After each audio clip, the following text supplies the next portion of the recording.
Yeah, DB. Oh, just cleaning out the deadwood. Okay.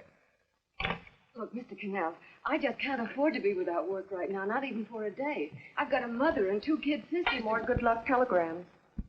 Well, you know how it is. I've just got to keep on working, see? Sorry, sister. I was sent down here to clean house. I told you I can't use your column anymore. It's lavender and no lace. Send those other people in. I'll tell you what I'll do. I get $30. I'll take 25. 20 if necessary. I'll do anything you say. It isn't the money. We're after circulation. What we need is fireworks. People have been hit with sledgehammers. Start arguments. Oh, I can do that. I know this town inside out. Oh, give me a chance, All right, please. come in. Cashier's got your check. Who are these people? Gibbs, Frawley, Cunningham, Giles. Hey, you sister. Don't forget to get out your last column before you pick up your check.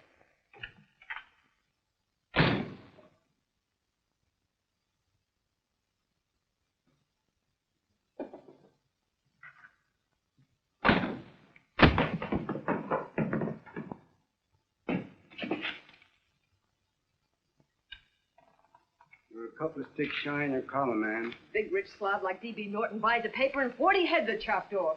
Did you get it, too? Yeah. You too? Oh, Joe. Oh, I'm sorry, darling. Why don't we tear the building down? Before you do, Ann, perhaps you'd better finish this column. Yeah, lavender and old lace. Wait, Joe. Wait. Wants fireworks, huh? Okay.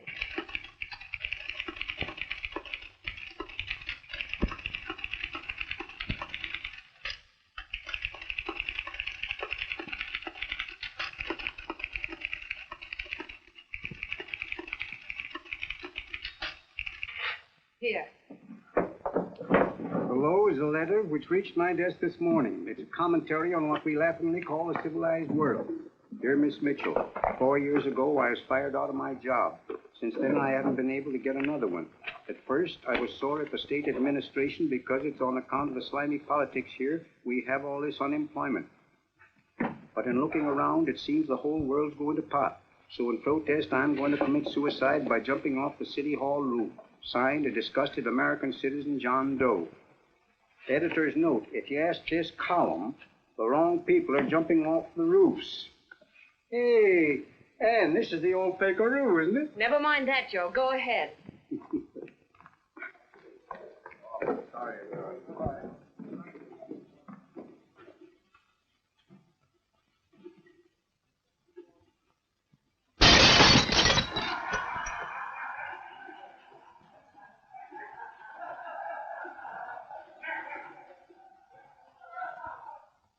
And it's because of the slimy politics that we have all this unemployment here.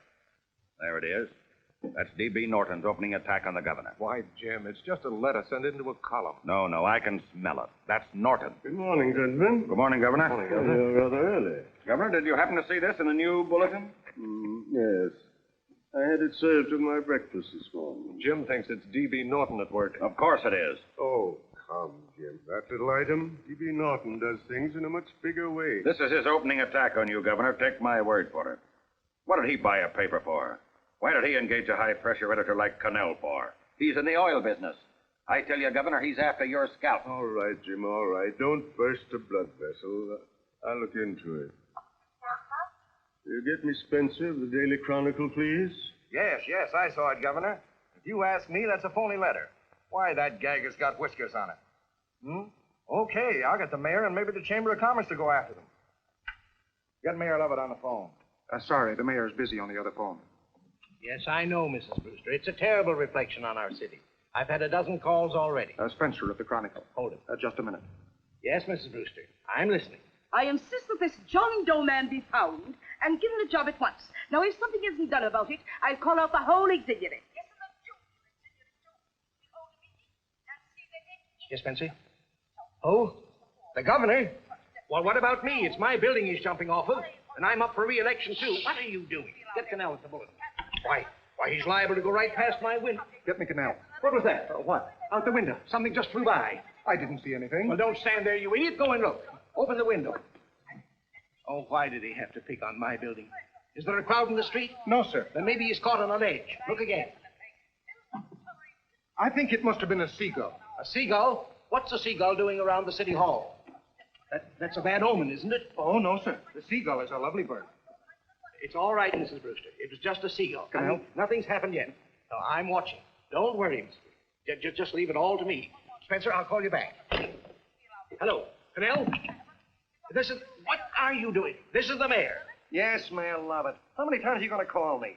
I've got everybody and his brother and sister out looking for him. Did you see the box I'm running? An appeal to John Doe. Think it over, John. Life can be beautiful, says Mayor.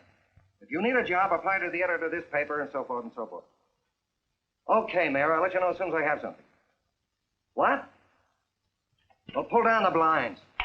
Went up to Miss Mitchell's house, boss. Boy, she's in a bad way. Where is she? Hey, do you know something? She supports her mother and 2 kids. What do you know about that? Did you find her? No. Her mother's awful worried about her. When she left the house, said she was going on a roaring drunk. The girl, I mean. Go out and find her. Sure. Hey, but the biggest thing I didn't tell you, her old man's Doc Mitchell. You know the doctor saved my mother's life and wouldn't take any money for it? You remember that. Okay, boss, I'll go and look for her. Holy smokes, Commissioner, you've had 24 hours. Okay, Hawkshaw, grab a pencil. Here it is again. About 5'5", brown eyes, light chestnut hair, and as fine a pair of legs as ever walked into this office.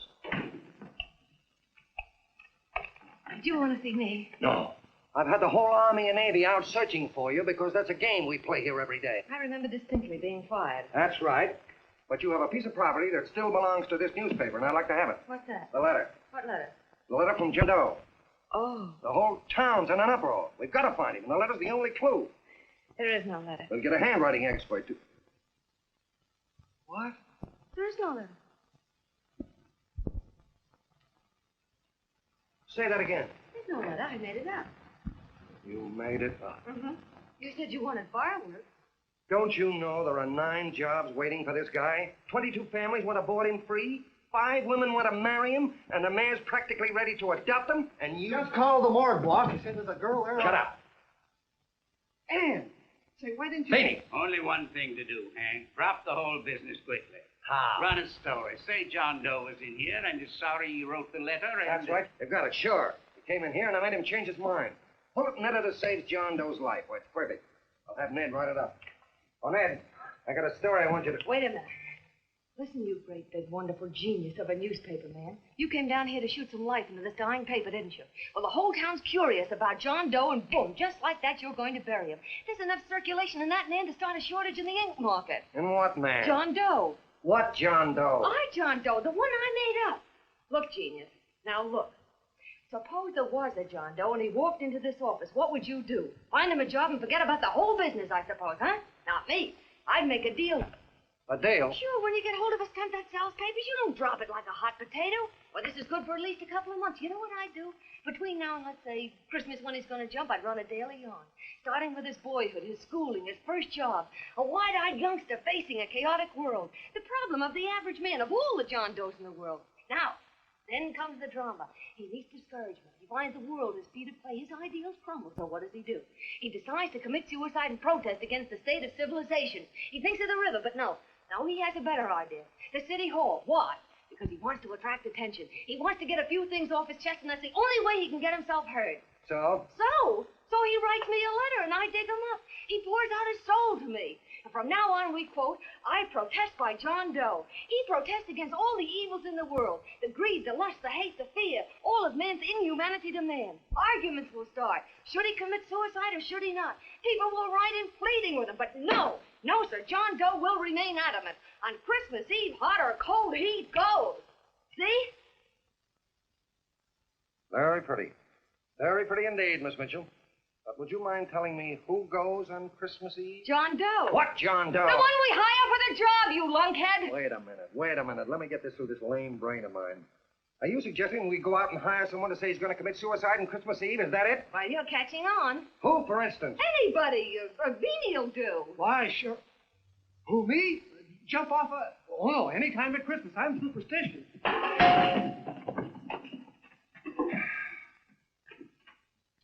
Miss Bishop, do me a favor. Will you go on out and get married and have a lot of babies? But Stay out of newspaper business. Better get that story in, Hank. It's getting late. You're supposed to be a smart guy. If it was raining $100 bills, you'd be out looking for a dime you lost someplace.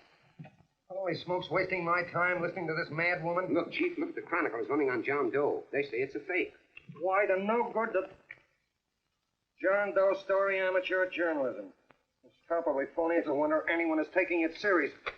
What do you think of those guys? That's fine. That's fine. Now fall right into their laps. Go ahead. Say John Doe walked in and called the whole thing off. You know what that's going to sound like on top of this.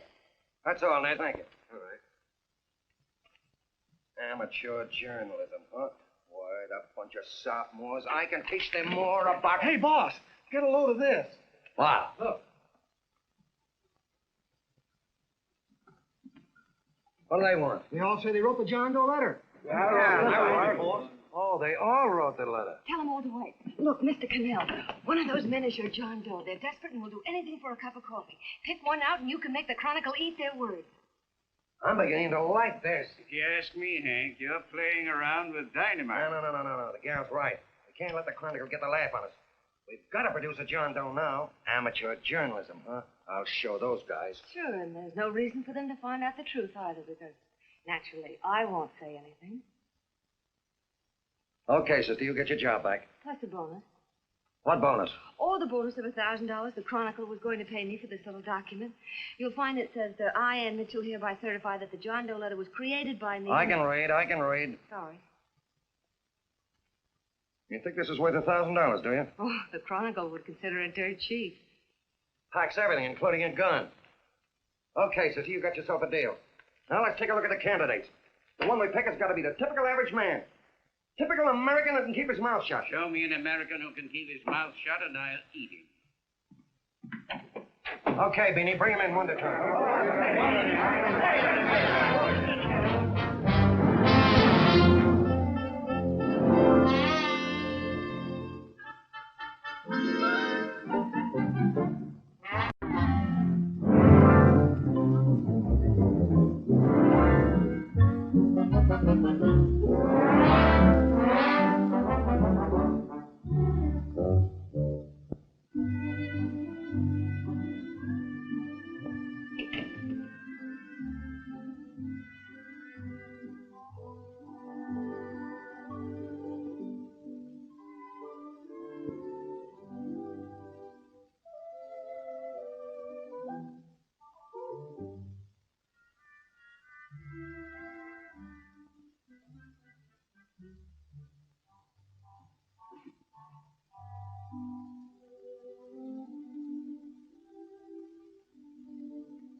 Did you write that letter to Miss Mitchell? No, I didn't. What are you doing up here, then? The paper says there were some jobs around loose. Thought there'd be one left over. Had any schooling? Yeah, a little. What do you do when you work? I used to pitch. Baseball? Yeah. So the wing went bad. Where'd you play? Bush leagues, mostly. How about family? Got any family? No. Oh, just traveling through, huh? Yeah.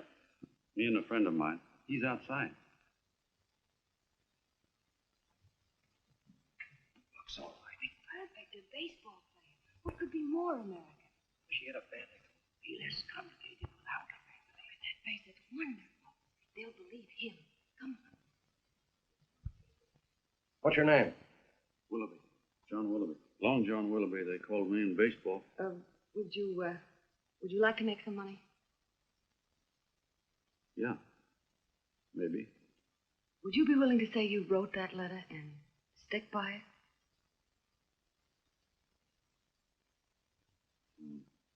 I get the idea. Yeah. Maybe.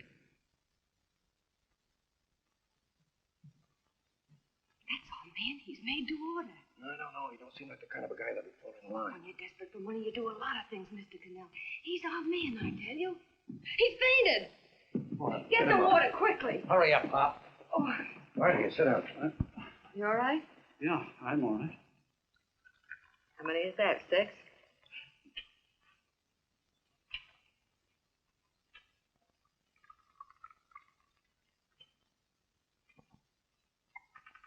Pretty hungry, weren't you? this John Doe business is batty, if you ask me. Well, nobody asked you. Trying to improve the world by jumping off buildings. You couldn't improve the world if the buildings jumped on you. Don't mind the colonel. He hates people. He likes you well enough to stick around. Well, that's because we both play doohickeys. I met him in a boxcar a couple of years ago. I was fooling around with my harmonica, and he comes over and joins in. I haven't been able to shake him since.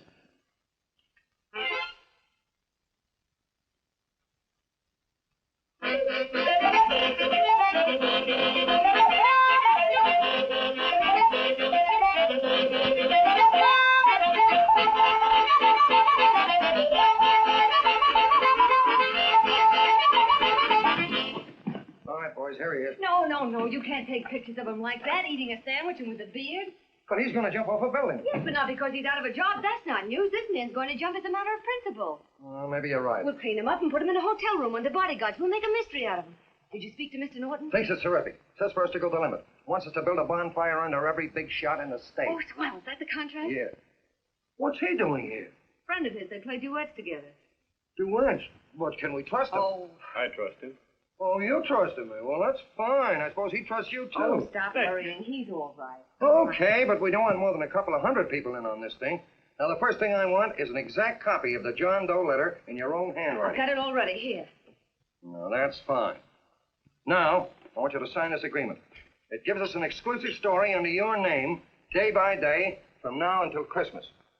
On December 26th, you get one railroad ticket out of town. And the bulletin agrees to pay to have your arm fixed. That's what you want, isn't it? Yeah, but it's got to be by Bonesetter Brown. Okay, Bonesetter Brown goes. Here, sign it. Meanwhile, here's $50 spending money. That's fine. Beanie? Yes, boss. Take charge of him. Get him a suite at the Imperial and hire some bodyguards. He had some new clothes, Beanie. Think we better have him deloused? Yeah. Both of them? Yes, both of them, but don't let them out of your sight. Hey, Beanie. Gray suit, huh? Yeah. Okay, fellas. And you start pounding that typewriter. Oh, boy, this is terrific. No responsibilities on our part, just statements from John Doe, and we can blast our heads off. Before you pop too many buttons, don't forget to make out that check for $1,000. Okay, fellas. Now, let me see. You sit outside the door. Nobody comes in. So you two fellas sit in here. Hey, pretty nifty, huh?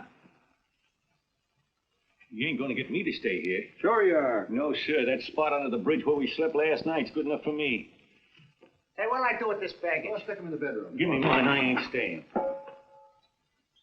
You know, we were headed for the Columbia River country before all this John Doe business came up. You remember that, don't you? Sure, I remember. Say, your ears popped coming up in the elevator. Mine did. All along, John. I tell you, it's no good. You're going to get used to a lot of stuff that's going to wreck you. Why, that $50 in your pocket's beginning to show up on you already. And don't pull that on me, neither. Stop worrying, Colonel. I'm going to get my arm fixed out of this. Hey, here's some cigars the boss sent us. Have one. Hey, Help cigar. sell. No.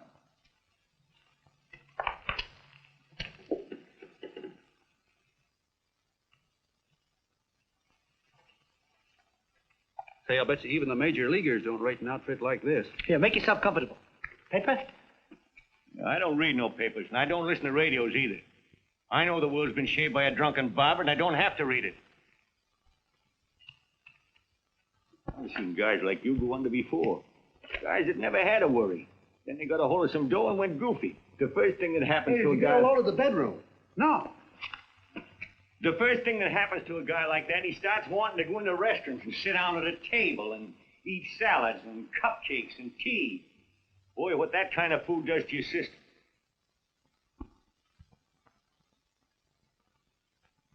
The next thing the dope wants is a room.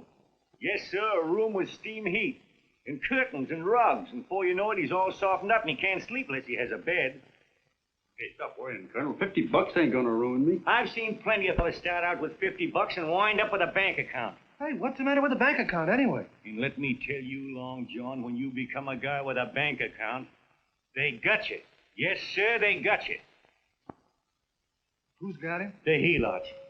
Who? Hey, there's the City Hall tower I was supposed to jump off of. It's even higher than this. Who's got him? The helots. Woo! Hey, wait a minute. You're not supposed to jump on Christmas Eve. Do you want to get me in a jam? If it's going to get you in the jam, I'll do you a favor. I won't jump. And when they got you, You got no more chance than a road rabbit. Hey, who'd you say was going to get him? Say, is this one of those places where you ring if you want something? Yeah, just use the phone. Boy, I've always wanted to do this. Hey, Doc, look. Look, Doc. Give me that again, will you? Who's going to get him? The helots. Who are they? Listen, Sucky, you ever been broke? Sure, mostly often. All right. You're walking along. Not a nickel in your jeans. You're free as the wind. Nobody bothers you. Hundreds of people pass you by in every line of business. Shoes, hats, automobiles, radios, furniture, everything. And they're all nice, lovable people. And they let you alone. Is that right? Then you get a hold of some dough, and what happens? All those nice, sweet, lovable people become helots. A lot of heels. They begin creeping up on you, trying to sell you something. They get long claws, and they get a stranglehold on you. And you squirm, and you duck, and you holler, and you try to push them away, but you haven't got a chance. They got you. First thing you know, you own things. A car, for instance. Now your whole life is messed up with a lot more stuff.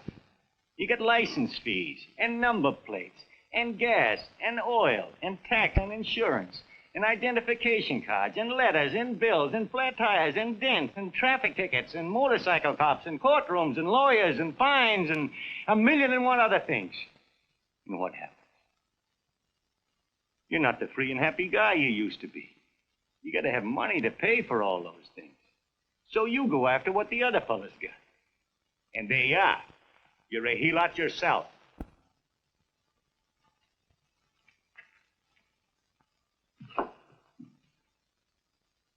You win, Colonel. Here, take the 50. Go out and get rid of it. You bet I will, just as fast as I can. I'm going to get some canned goods, a fishing rod, and the rest I'm going to give away. Give away? Hey, get me a pitcher's glove. I got to get some practice. Say, he's giving it away. I'm going to get me some of that. Hey, come back here, you helot.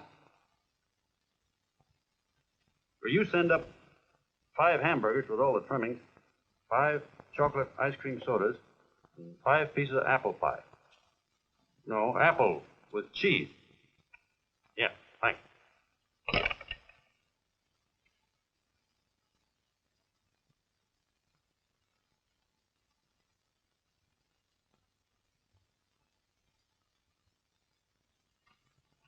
Hello there.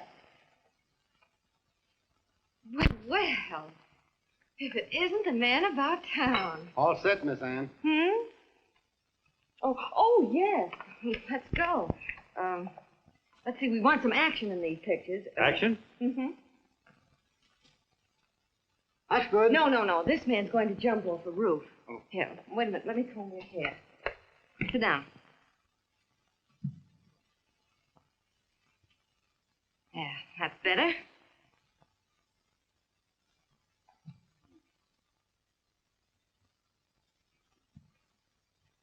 You know, he's got a nice face, hasn't he? Yeah, he's pretty. Here, sit down. Quiet, egghead. All right, now a serious expression. Can't. I'm feeling too good. Oh, come on now. This is serious. You're a man disgusted with all of civilization. With all of it? Yes, you saw the world. Come on now. Oh, crabby guy, huh? Yeah. No.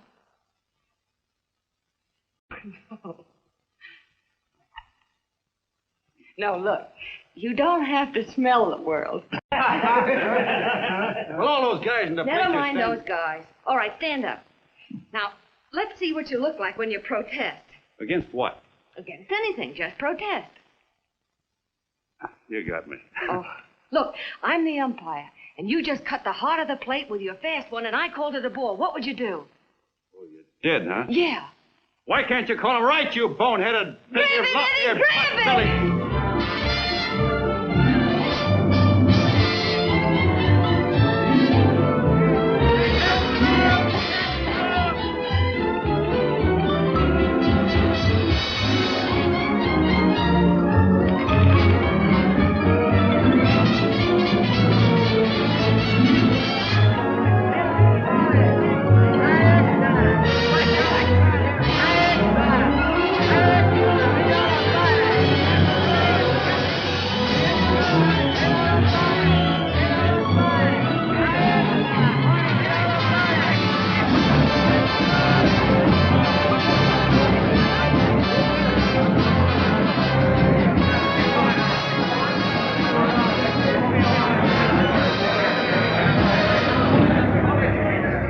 I don't care whose picture they're publishing.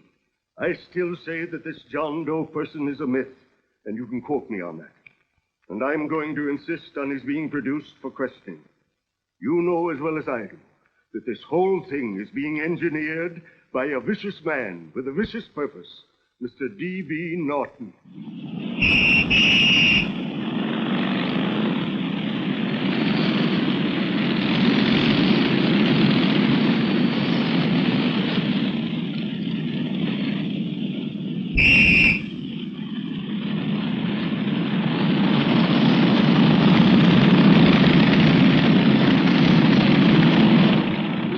And Miss Mitchell are at the house, sir. Oh, they are?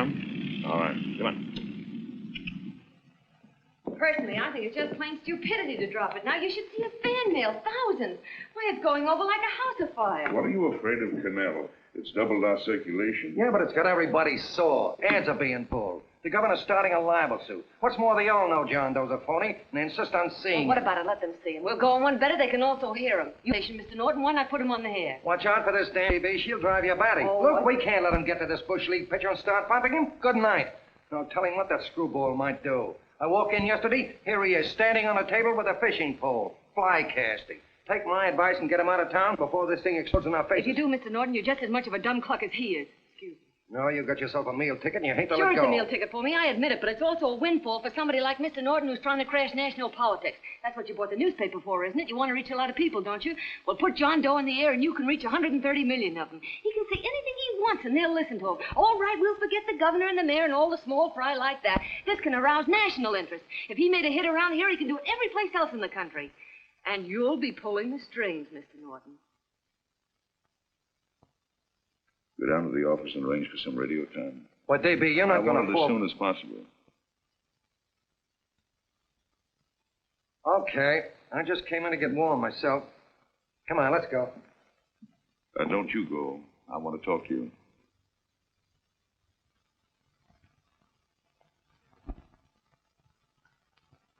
Sit down.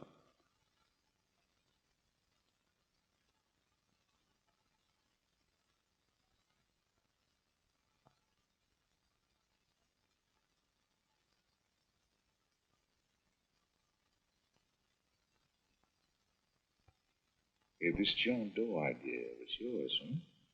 Yes, sir.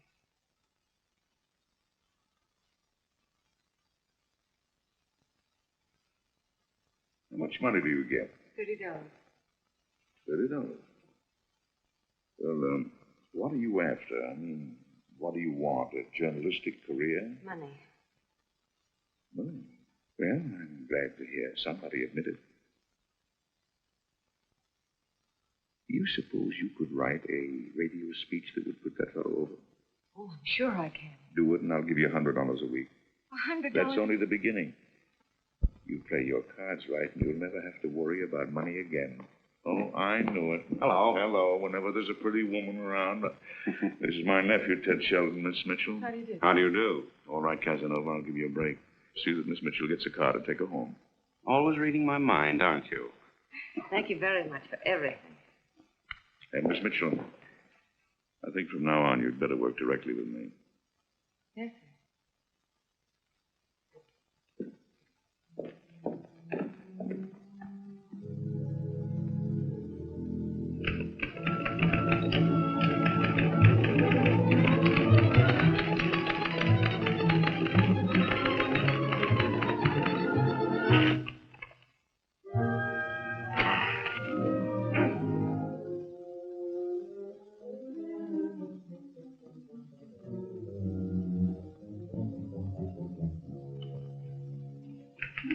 Hey! Oh, I thought you were asleep. We just nice it is. Oh, you little brat, you're just falling.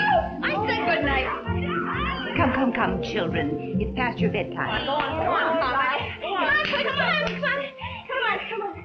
Now, scooch off the bed. Poor through me, I'm done. I'll never get this speech right. Oh, yes, you will, Ann, dear. You're very clever. Yeah, I know. What are you looking for? Your purse, I need $10. What for? I gave you 50 just the other day. Yes, I know, dear, but Mrs. Burke had her baby yesterday. 9 pounds. And there wasn't a thing in the house. And then the community chest lady came. And the 50's all gone, huh? Who's the 10 for? The Websters. The Websters. You remember those lovely people your father used to take care of. I thought I'd buy them some groceries. Oh, Anne, dear, it's a shame those You're poor... marvelous, Ma. You're just like Father used to be. Do you realize a couple of weeks ago we didn't have enough to eat ourselves? Well, yes, I know, dear, but these people are in such need. And we have plenty now. If you're thinking of that $1,000, forget it. It's practically all gone. We owed everybody in town. Now, you just got to stop giving all your money away. Oh, Anne, dear. Oh, I'm sorry, Ma. Oh, don't pay any attention to me. I guess I'm just upset about all this. Gee whiz, here I am with a great opportunity to get somewhere, to give us security for once in our lives, and I'm stuck. If I could put this over, your Mrs. Burke can have 6 babies. You mean the speech you're writing? Yeah, I don't know. I simply can't get it to gel. I created somebody who's going to give up his life for a principle. Hundreds of thousands of people are going to listen to him over the radio. And unless he says something that's sensational, it's just no good. Well, honey, of course, I don't know what kind of a speech you're trying to write, but judging from the samples I've read, I don't think anybody will listen. What? Darling, there are so many complaining political speeches. People are tired of hearing nothing but doom and despair on the radio. If you're going to have him say anything, why don't you let him say something simple and real, something with hope in it? If your father were alive, he'd know what to say. Father certainly would. Wait a minute.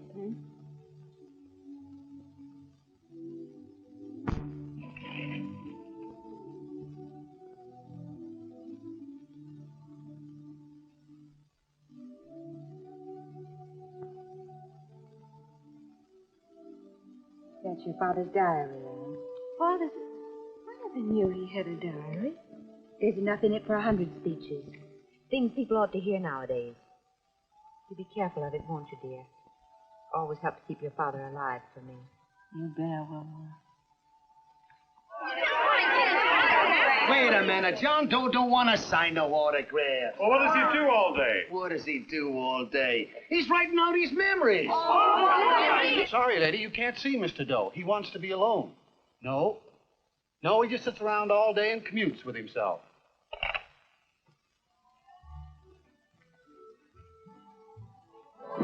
Oh!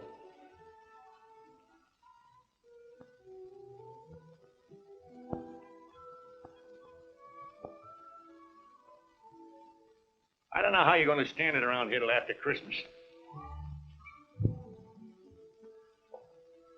I'll bet you ain't heard a train whistle in 2 weeks.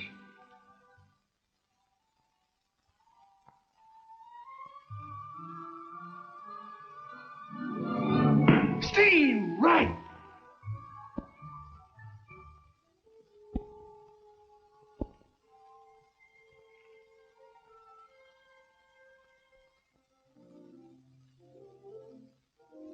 I know why you're hanging around.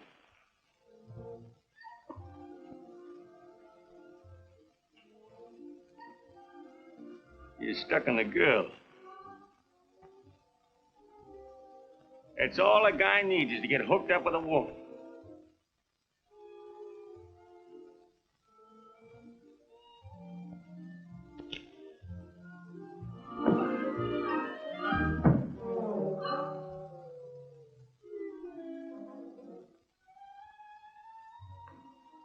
What was that, a single?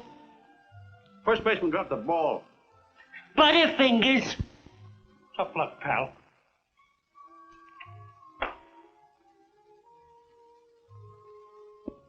Guy has a woman on his hand. First thing he knows, his life is balled up with a lot more things. Furniture.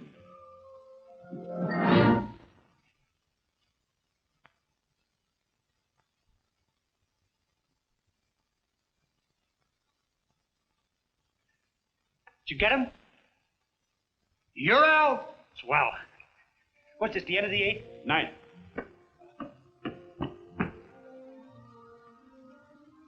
Hey, Beanie, there's a couple of mugs from the Chronicle snooping around out here. Ah. Come on, Angel Face. Gangway.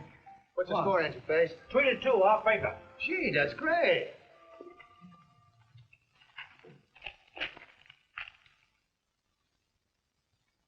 Hey, you got swell form there. Must have been a pretty good pitcher. Pretty good. Yeah, I was just about ready for the major leagues when I chipped a bone in my elbow. I got it pitching a 19-inning game. 19? Yeah. There was a major league scout there watching me, too. And he came down after a game with a contract. You know what? I couldn't lift my arm to sign it. I'll be okay, though, as soon as I get it fixed up. It's too bad. What do you mean, too bad? Huh? Oh, that you'll never be able to play again.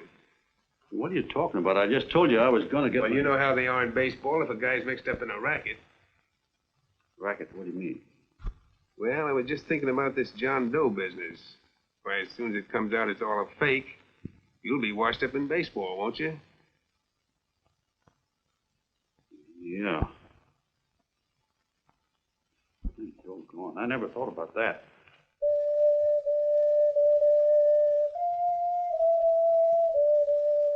Gosh. And another thing, what about all the kids in the country? The kids that idolize ball players. What are they going to think about you? Yeah. Hey, Colonel. Did you hear that?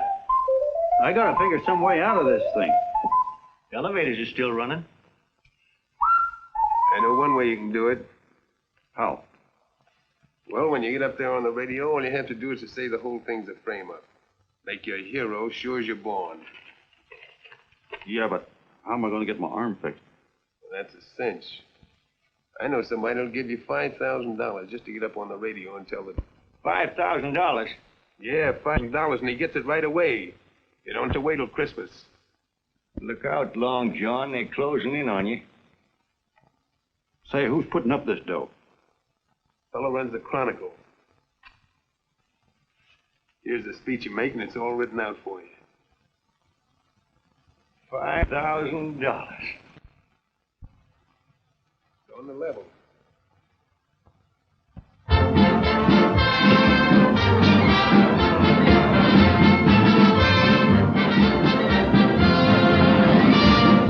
No, I'm sorry. Tickets for the broadcast are all gone. Phone the bulletin. Sorry, no more tickets left.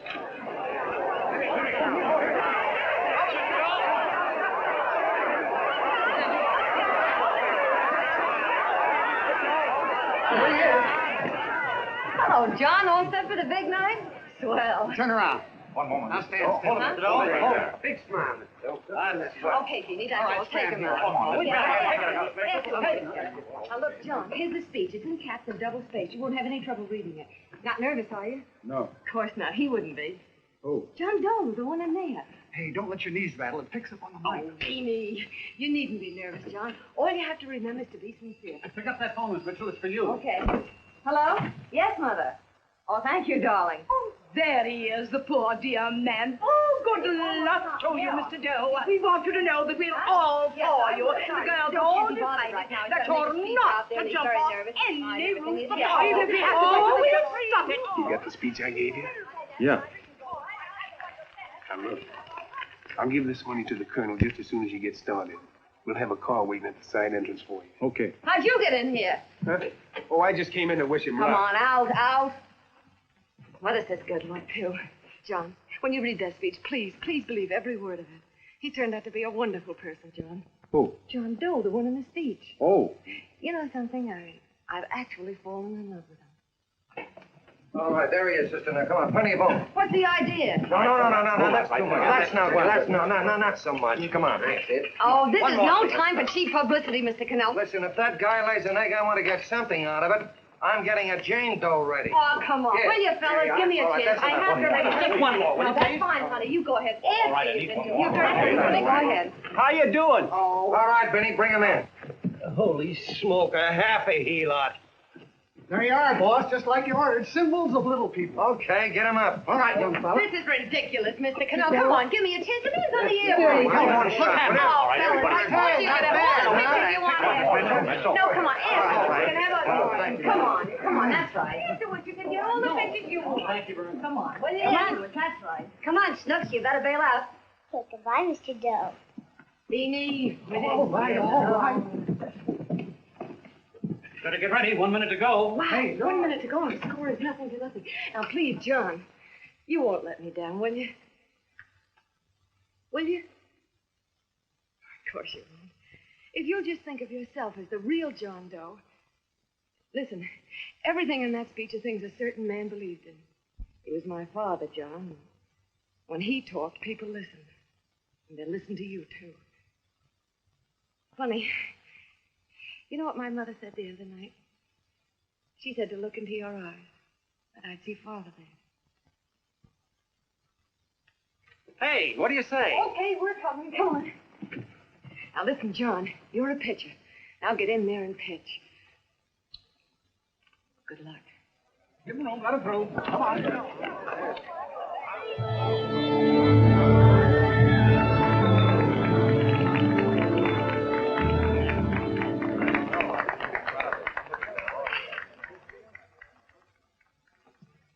Hey, let's get out of here. There's the door right there. Hey, what are you doing here? That's what I'd like to know. Come on, Al. Hey, he's a friend of mine. Never mind, let him alone. He's all right. I'll be right over there pulling for you. John, over here.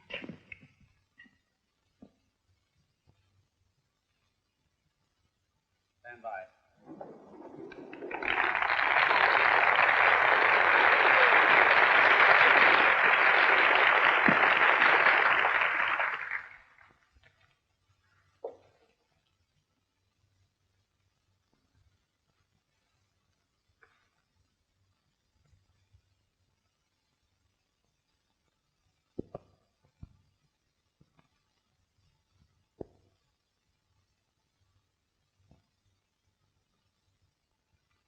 Go in the Chronicle. Tell them to start getting those extras out.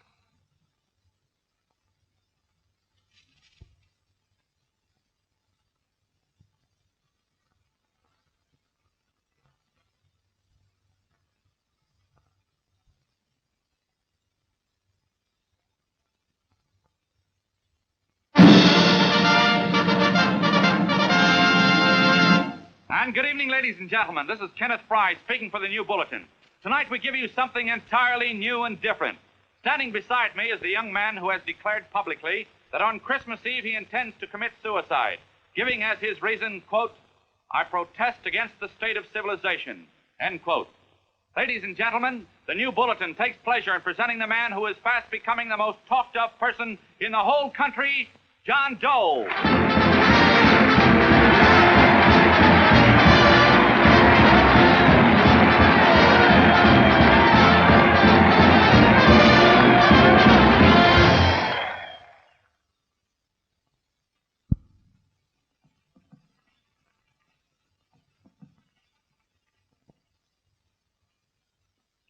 Ladies and gentlemen, I am the man you all know as John Doe. I took that name because it seems to describe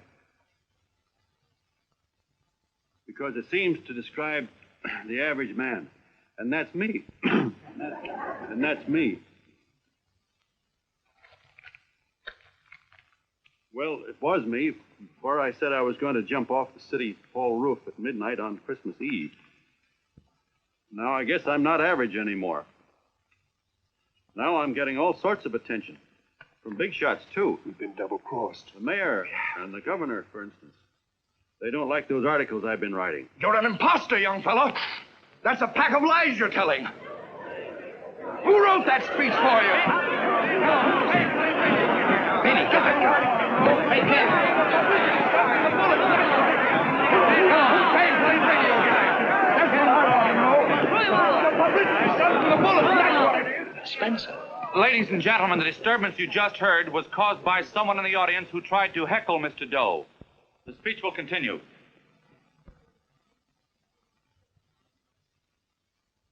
Well, people like the governor and that fellow there can stop worrying.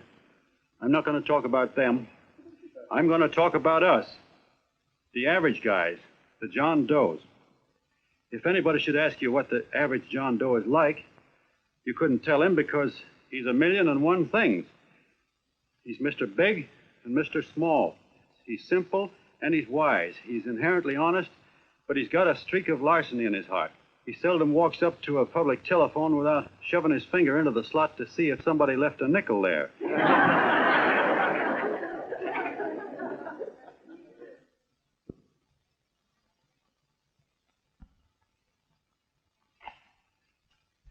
He's the man the ads are written for. He's the feller everybody sells things to.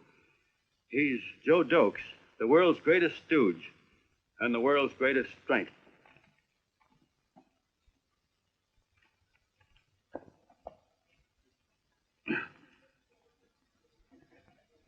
Yes, sir.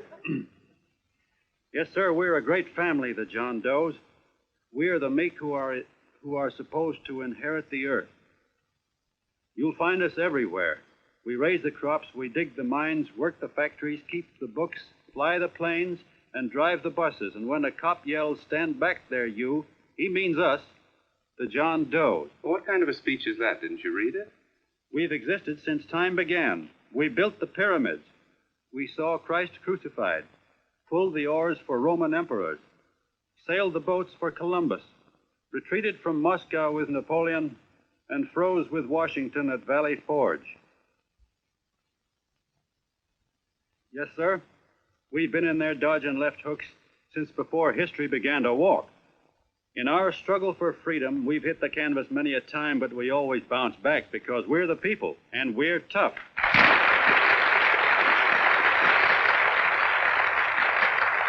They've started a lot of talk about free people going soft, that we can't take it. That's a lot of hooey. A free people can beat the world at anything, from war to tiddlywinks, if we all pull in the same direction.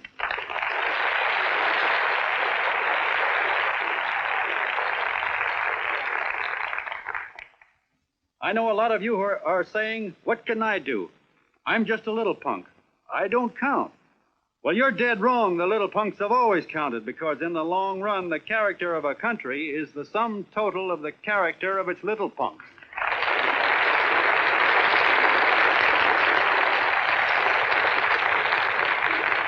But we've all got to get in there and pitch. We can't win the ball game unless we have teamwork.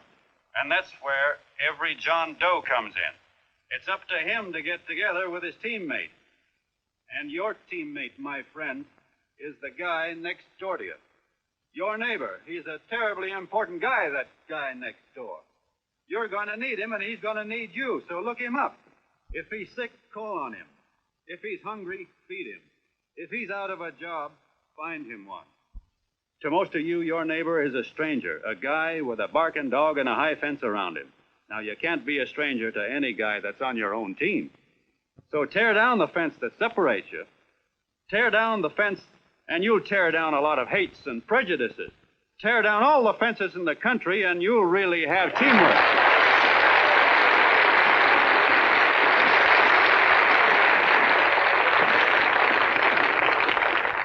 I know a lot of you are saying to yourselves, "He's asking for a miracle to happen. He's expecting people to change all of a sudden." Well, you're wrong. It's no miracle. It's no miracle because I see it happen once every year, and so do you, at Christmas time. There's something swell about the spirit of Christmas, to see what it does to people, all kinds of people. Now, why can't that spirit, that same warm Christmas spirit, last the whole year round? Gosh, if it ever did, if each and every John Doe would make that spirit last 365 days out of the year, we'd develop such a strength, we'd create such a tidal wave of goodwill that no human force could stand against it. Yes, sir, my friends, the meek can only inherit the earth when the John Does start loving their neighbors. You better start right now. Don't wait till the game is called on account of darkness. Wake up, John Doe. You're the hope of the world.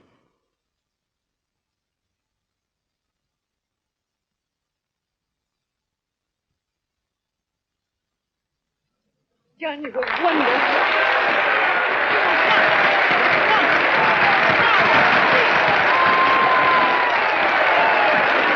Let's get out of here. Now you're talking.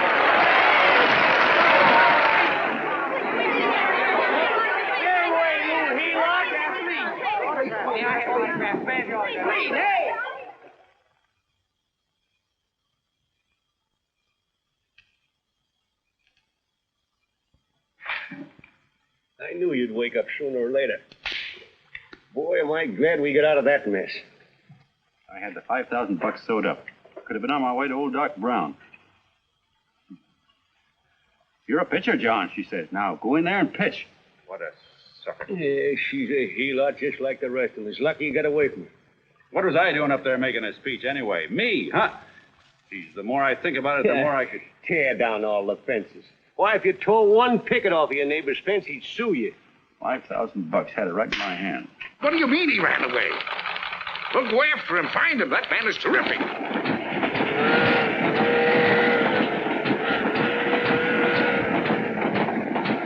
Hey, here we come.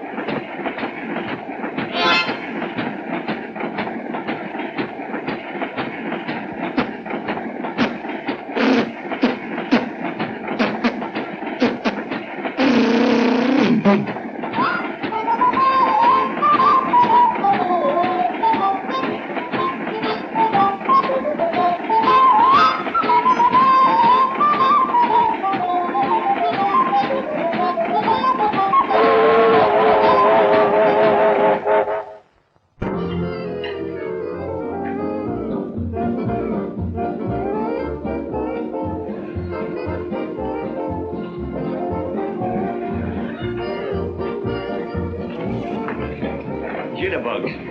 Yeah. How much money we got left? 4 bits. Better make a donuts, huh? Yeah.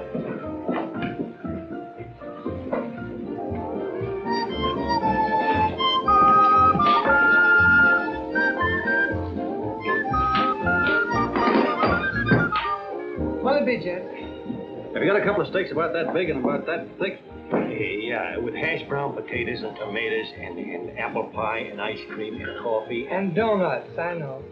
Hey, Ma! Seekers! A pair. Think of the pair coming up. Glad he took the tea out of that.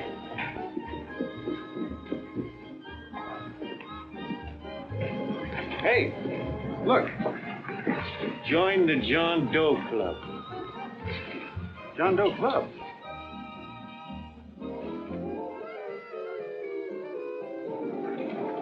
Uh-oh. You John Doe? Who?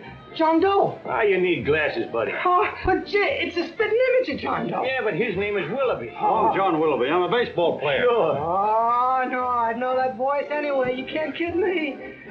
You John Doe. Hey, Ma! Ma! That's John Doe. John Doe. Yeah, sitting right there, big as life. Who'd you say it was? John Doe, the big guy there. This is in the back, John Guy. John Doe. Sitting right there, John Doe.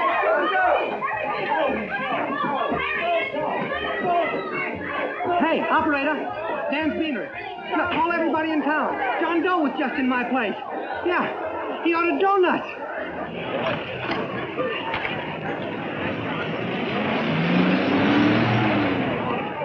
John Doe. Let's see John Doe.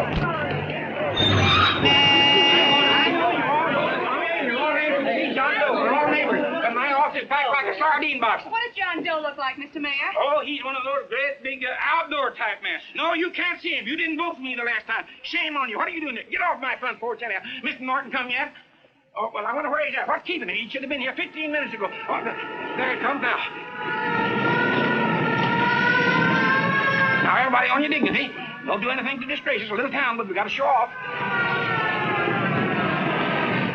Better let me talk to him. All right, but present it to him as a great cause for the common man. Ah, here he comes. Now, give him down there. Give him Come on now. Come on. Here he comes. Here he comes. Here, Mr. Norton.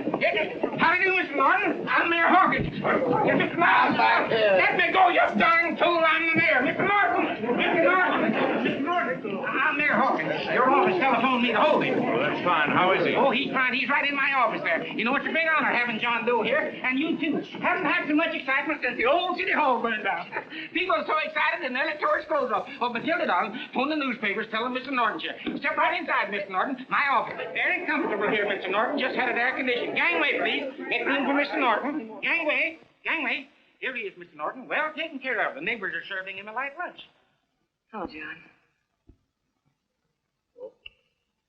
Mr. Mayor, if you don't mind, we'd like to talk to him alone. Why, certainly, certainly. All right, everybody. Clear out. Everybody, quickly now. Come on. Come on. Don't argue with me here. Wait till we get home. Don't you push me around like that. Even though I'm your wife, you can't push me around. Look, Mr. Norton, I think you got a lot of nerve having those people hold us here. There's nobody holding you here, Mr. Doe. It's only natural There's that nobody holding us here. Let's get going. Incidentally, my name isn't Doe. It's Willoughby. Look, John, something terribly important happened. They're forming John Doe clubs. We know of 8 already, and they say that there's John Doe clubs? What for? To carry out the principles you talked about in your radio speech. I don't care what they're forming. I'm on my way, and I don't like the idea of being stopped either. Oh, but you don't know how big this thing is. You should see the thousands of telegrams we've received and what they're saying about you. Look, it started as a circulation stunt, didn't it? Well, you got your circulation. Now, why don't you let me alone? Oh, it started as a circulation stunt, but it isn't anymore. Mr. Norton wants to get back of it and sponsor John Doe clubs all over the country. He wants to send you on a lecture tour. Me? Uh-huh. Certainly. With your ability to influence people, it might grow into a glorious movement. Say, let's get something straight here. I don't want any part of this thing. If you got an idea I'm going around lecturing to people, why, you're crazy. Baseball's my racket, and I'm sticking to it. Come on, Colonel, let's get out of here. John, please. I just got rid of one crowd. Oh, but please, Mr. Mayor, tell him the John Doe Club wants to talk to him. Let them in, Mr. Mayor. Let them come in. Okay, folks, but remember your manners. No stampeding. Walk slow, like you do when you come to pay your taxes.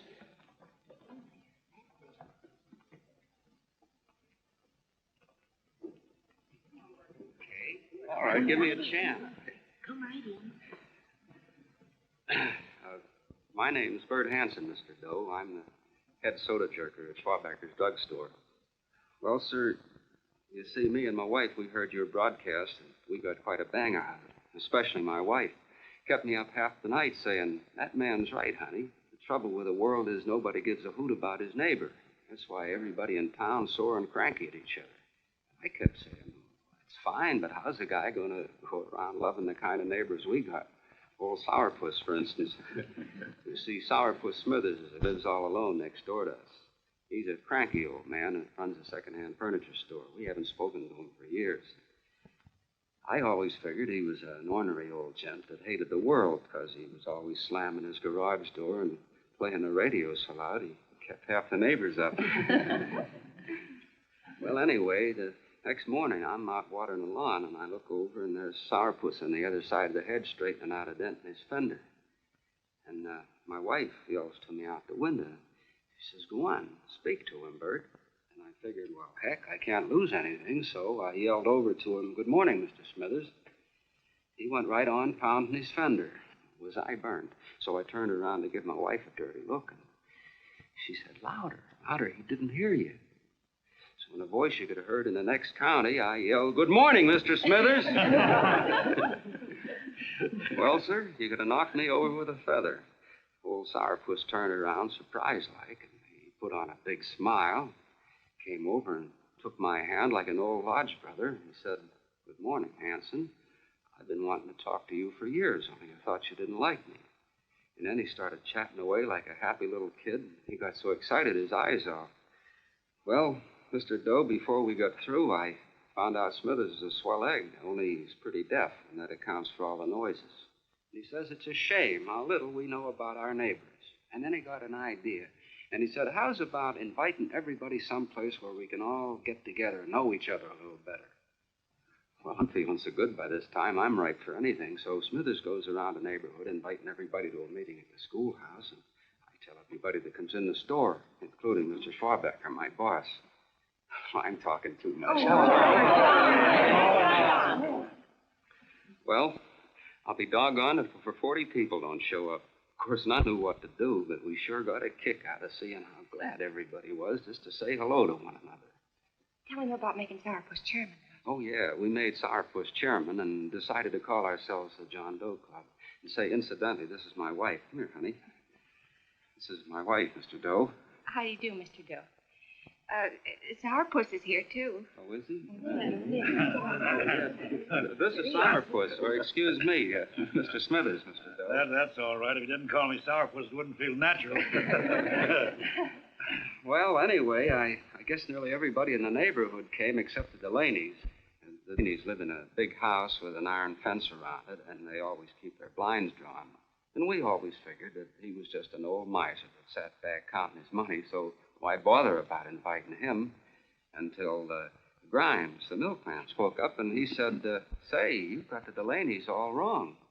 And then he tells us about how they canceled their milk last week, and how when he found the milk, got kind of curious-like, and he peeked in under the blinds and found the house was empty. If you ask me, he says, they're starving. Old man Delaney has been bringing his furniture over to my place at night, one piece at a time, and selling it. Yeah. And, well, sir, a half dozen of us ran over there to fetch him, and we brought him to the meeting. And what a reception they got. Everybody shook hands with him and made a fuss over him, and, well, finally, Mr. and Mrs. Delaney just sat right down and cried. And then we started to find out about a lot of other people. Yeah, sure. Well, you know Grubel, for instance. Grubel's here. Yeah, that's a... You don't know Grubel, but he's the man that everybody figured was the worst no-account in the neighborhood because he was living like a hermit. Nobody would have anything to do with him. That isn't Little Murphy. The postman told us the truth. Why, Grubel, he says, he lives out of garbage cans because he won't take charity, because it'd ruin his self-respect, he says. Just like you said on the radio, Mr. Doe. Well, sir, about a dozen families got together and gave Grubel a job watering their lawns. Isn't that wonderful? And then we found jobs for 6 other people, and they've all gone off for leave. And my boss, Mr. Schwabecker, made a job in his warehouse for old man Delaney. And he gave you that $5 raise. Yeah, wasn't that swell? Why, Bert, I feel slighted. I'd like to join, but nobody asked me. I'm sorry, Mayor, but we voted that no politician could join. Just the John Does of the neighborhood. You know how politicians are. Well, the reason we wanted to tell you this, Mr. Doe, was to give you an idea of what you started. And from where I'm sitting, I don't see any sense in you jumping off any building. No. Well, thank you for listening. Goodbye, Mr. Doe. You're a wonderful man. It strikes me you can be mighty useful walking around for a while. Goodbye, Mr. Doe. Goodbye, Mr. Doe.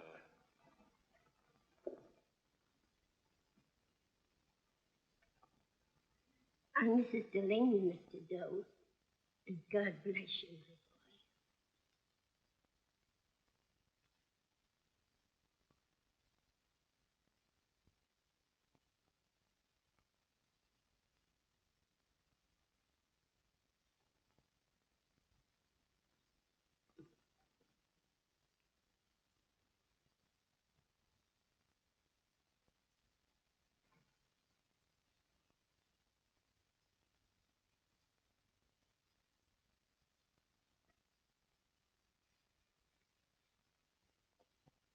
Gee whiz, I'm all mixed up. I don't get it. Look, all those swell people think I'm going to jump off a building or something. I never had any such idea. Gosh.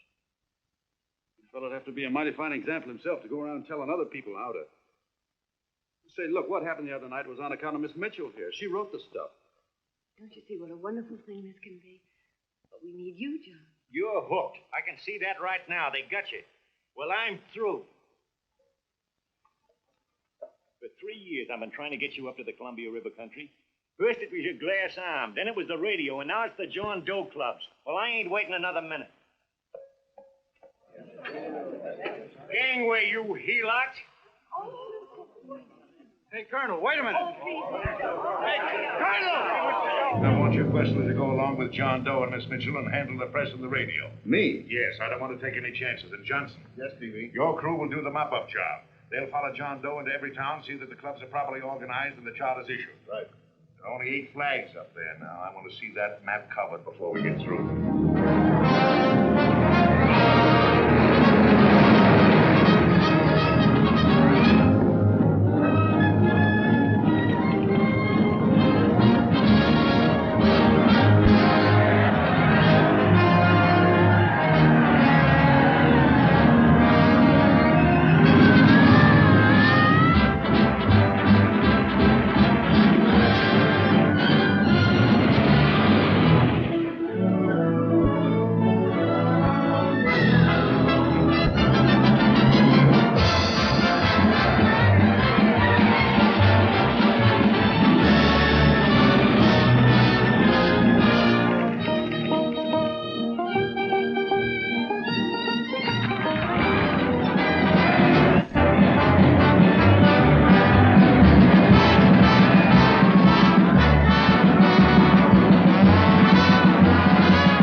demands, I understand it. But the John Does ask for nothing. People are going off relief. If this keeps up, I'll be out of a job. As soon as it gets strong enough, we'll find out what John Doe wants. 30 every Thursday. 60 at 60. Who knows what? I'm sorry, boss. They just won't let anybody talk politics with them. It's We've got to get to them. They represent millions of voters.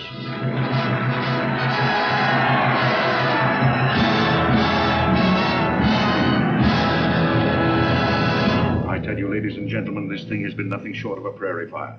We've received so many applications for charters to the John Doe clubs, we haven't been able to take care of them. I'd hate to have that many pins stuck in me. This John Doe convention is a natural. It's going to put our city on the map.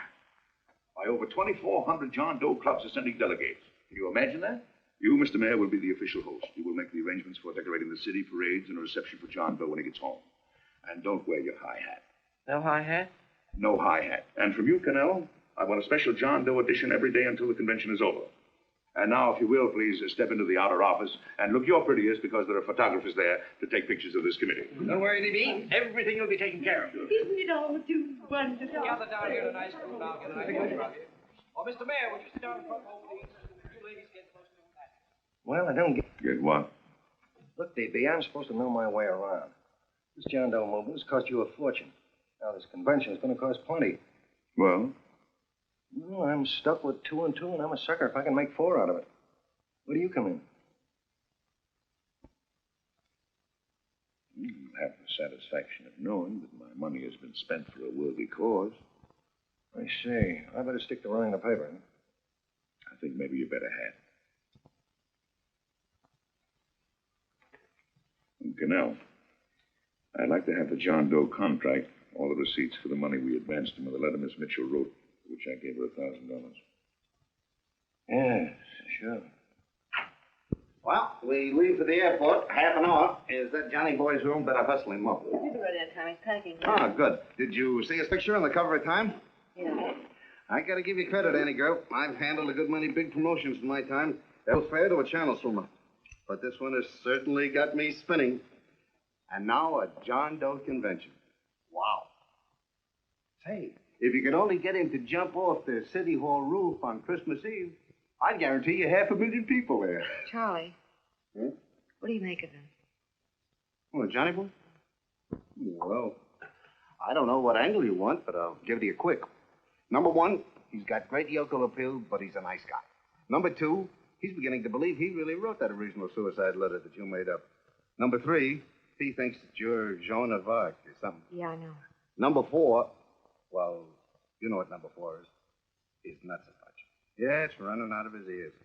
You left out number 5. We're all heels, me especially. Holy smoke. Come in.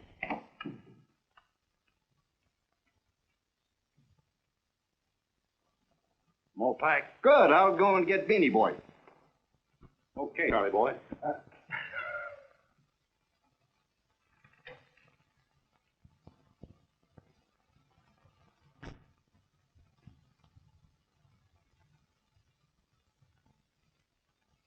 You care if I sit down out here? No.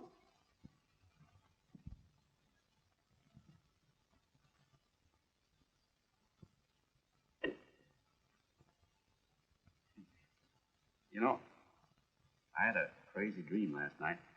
It was about you. About me? Sure was crazy. I dreamt I was your father.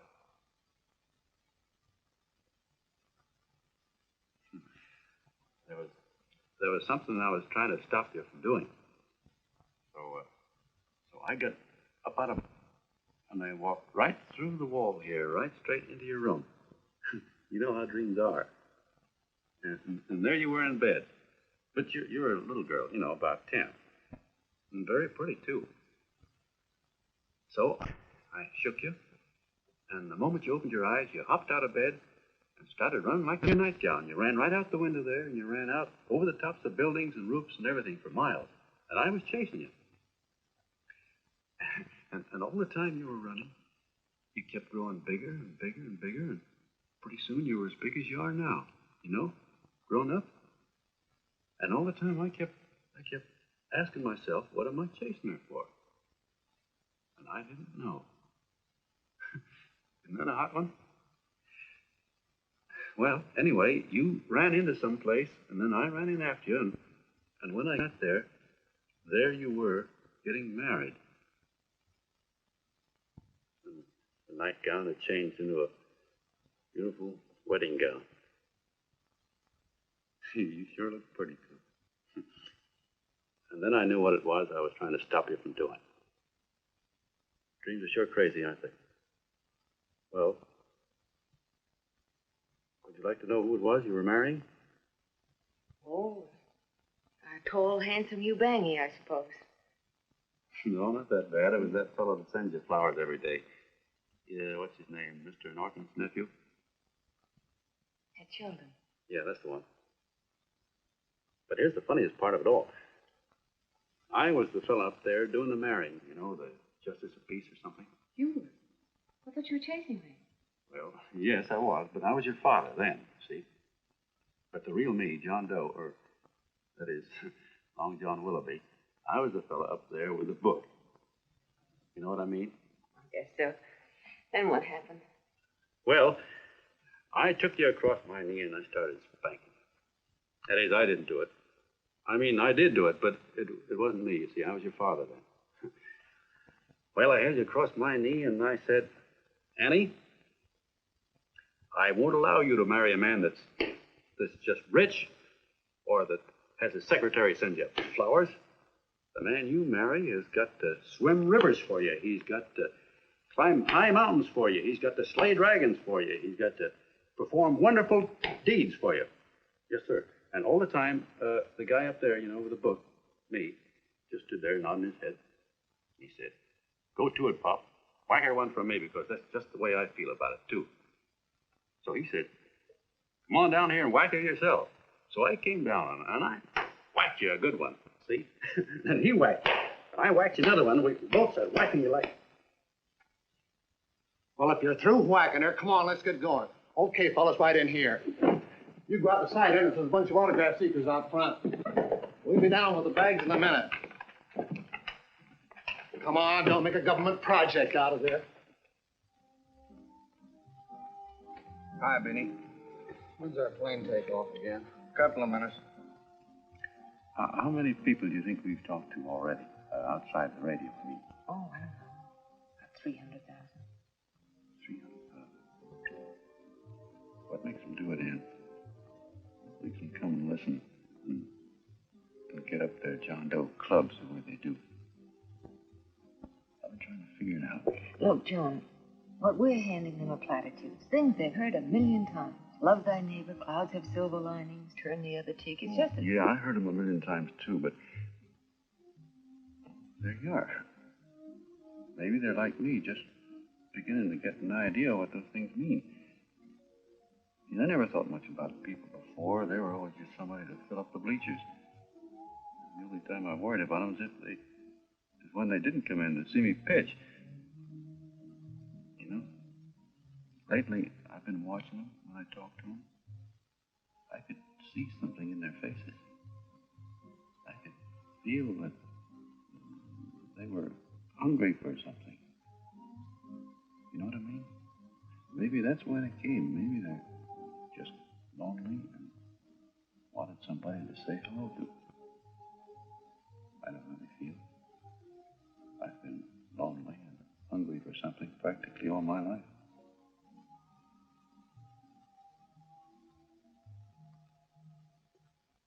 All aboard, folks. Yeah, that's true. Oh, somebody else sitting here? No, that's your seat. And this is your coat. Mine? A little token of appreciation. Oh, it's beautiful, D.B. Well, I don't quite know what to say. Well, don't say anything at all. Just sit down. Oh, Go ahead, open it. oh. Oh, it's lovely. And a new contract goes with it. Well, come on, spring it. You've got something on your mind. Must be stupendous. Yeah, that's what I like about it. Right to the point, like that. All right, Practical Annie. Here it is. Tomorrow night, before a crowd of 15,000 people and talking over a nationwide radio hookup, John Doe will announce the formation of a third party. A third party? Yes, the John Doe Party. Devoted entirely to the interests of all the John Does all over the country, which practically means 90% of the voters. He will also announce the third party's candidate for the presidency. A man whom he personally recommends, a great humanitarian, the best friend the John Does have. Mr. D.B. Norton. Yes.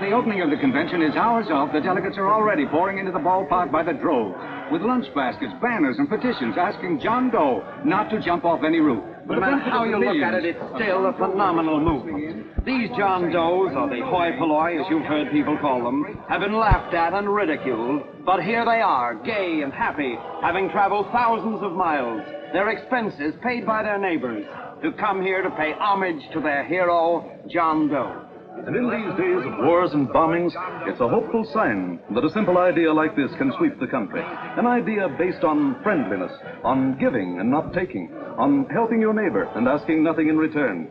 And if a thing like this can happen, don't let any of your grumbling friends tell you that humanity is falling apart. This is John B. Hughes, signing off now and returning you to our main studio until 9 o'clock, when the convention will officially open.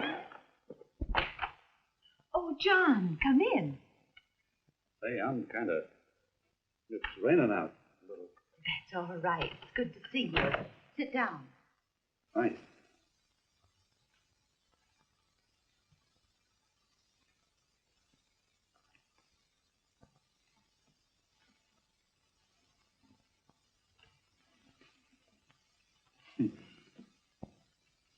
It's for Anne.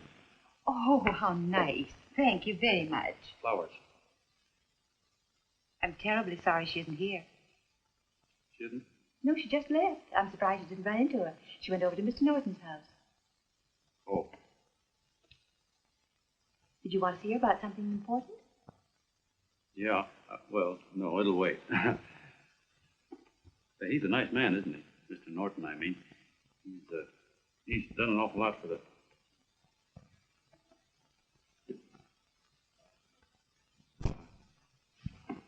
Say, my coat's pretty wet, and I'm afraid I might have wet the couch a little.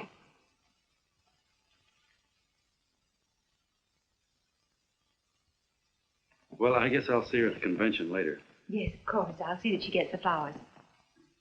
Thanks. Good night, Mrs. Mitchell. Good night, John.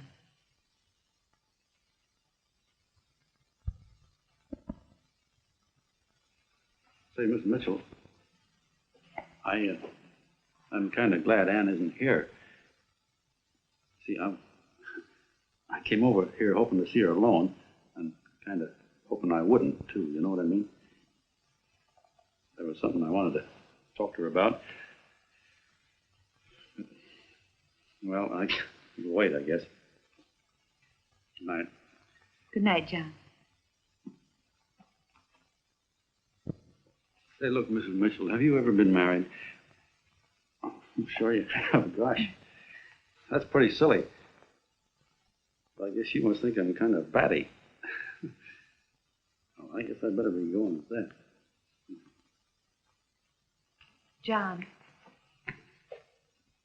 my husband said, I love you. Will you marry me? You did? Mm-hmm. What happened? I married him. Yeah, that's what I mean, see? It was easy as all that, huh? Uh-huh. Yeah, but look, Mrs. Mitchell, you know, I love Anne, and it's going to be awfully hard for me to say it. Because, well, you know, she's so wonderful. And, well, the best I ever was a Bush League pitcher. And, you know, I think she's in love with another man. The one she made up.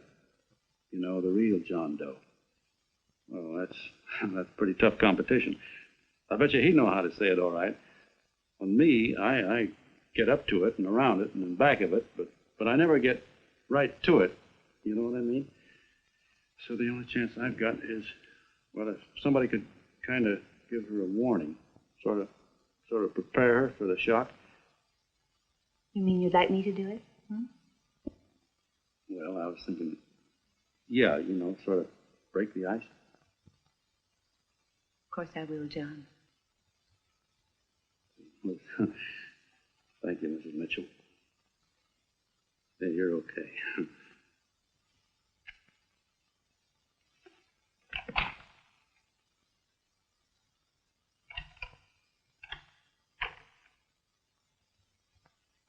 This John Doe meeting is going to be one of the biggest things that ever happened. Why, they're coming from all over. Trains, boxcars, wagons. Look out! Hello, bodyguard. Hey, had your dinner yet? Well, Chip? Oh, that's all right. Well, look, no, go ahead and have your dinner. Wait a minute, John.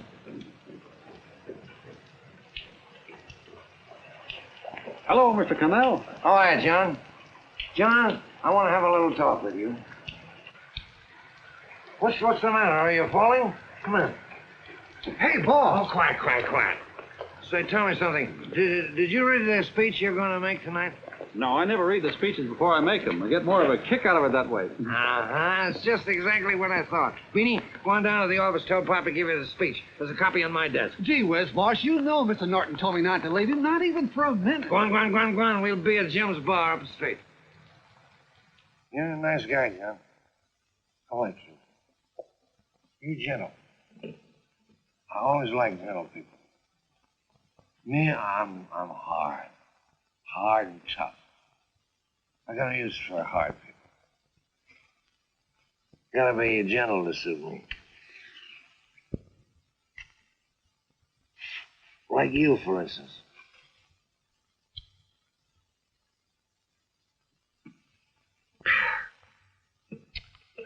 Yep, I'm hard. But you want to know something? I've got a weakness. I guess that would you. Want to know this? Star Spangled Banner. Screw you. Mm-hmm. Maybe it is, but play the Star Spangled Banner. I'm a sucker for it. Always gets me right here. You know what I mean? Yeah, it gets me right back here. Oh, back there, huh? Well, every man to his own taste. You weren't old enough. You weren't old enough for the World War, were you, Jim? No, boss. Oh, you must have been just kidding. I was just ripe and raring to go. You know what my old man did when I joined up? He joined up, too. Got to be a sergeant. And here's a kick for it. We were in the same outfit. What, huh? Hmm?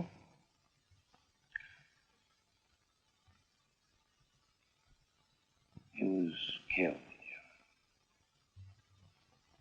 I saw him get it.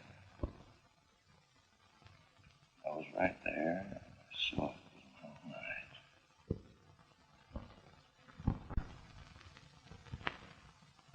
Me, I came out without a scratch. That is, excepting my ulcers.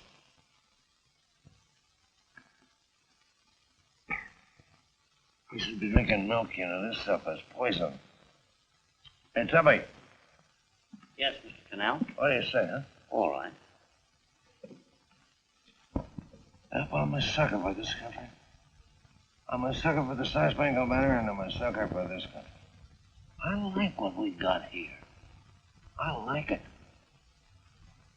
A guy can say what he wants and do what he wants without having a bayonet shoved through his belly. That's all right. Betcha. Man, we don't want anybody coming around changing it, do we? No, sir. When they I do, I get mad. I get boiling mad. Right now, John, I'm sizzling. I get mad for a lot of other guys besides myself. I get mad for a guy named Washington, and a guy named Jefferson, and Lincoln. Lighthouses, John. Lighthouses in a foggy world. You know what I mean? Listen, pal. This fifth column stuff is pretty rotten, isn't it? Yeah, it certainly is. And you'd feel like an awful sucker if you found yourself marching right in the middle of it, wouldn't you? You. Because you would have known because you're gentle. Well, that's what you're doing. You're mixed up with a skunk. A no-good, dangerous skunk. Hey, you're not talking about Mr. Norton, are you? I'm not talking about his grandfather's pet poodle. You must be wrong, Mr. Cannell. He's been marvelous about the John Doe clubs. Yeah? Say, you're sold on this John Doe idea, aren't you? Sure. No, sure. I don't blame you. So am I. It's a beautiful America. America can only happen right here in the good old USA. And I think it's terrific. What do you think of that? Me, hard-boiled Cannell, and I think it's plenty terrific. All right. Now, supposing a certain unmentionable worm whose initials are DB was trying to use that to shove his way into the White House so he could put the screws in, so he could turn out the lights in those lighthouses. What would you say about that? Huh? I wouldn't go into that, Mr. Cannell. They can't use the John Doe clubs for politics. That's the main idea. Is that so? Then what's a big political boss like Hammer doing in town? And a labor leader like Bennett? A lot of other big shots are up at DB's house right now. Wolves, John. Wolves. Waiting to cut up the John Does. Wait till you get a gander at the speech you're going to make tonight. You're all wet. Miss Mitchell writes those speeches. Nobody can make her write that kind of stuff. They can, huh? Who do you think writes them? My Aunt Emma? I know she writes them. And gets a big bonus for doing them, too. A mink coat and a diamond bracelet. Don't write them. Why, that gold-grabbing dame would double-cross her own mother for a handful of Chinese yen. Shut up. If you weren't drunk, I'd... Hey, boss. Here's the speech, boss. Hey, go on and read it, John, and then start sucking. Hey, wait a minute, Mr. Doe. Tubby? Yes? Better bring me a glass of milk. I'm smoking too much. Yes, Charlie? Everything all set? Fine. John Doe been taken care of? Good. How many people do you think will be there? 15,000?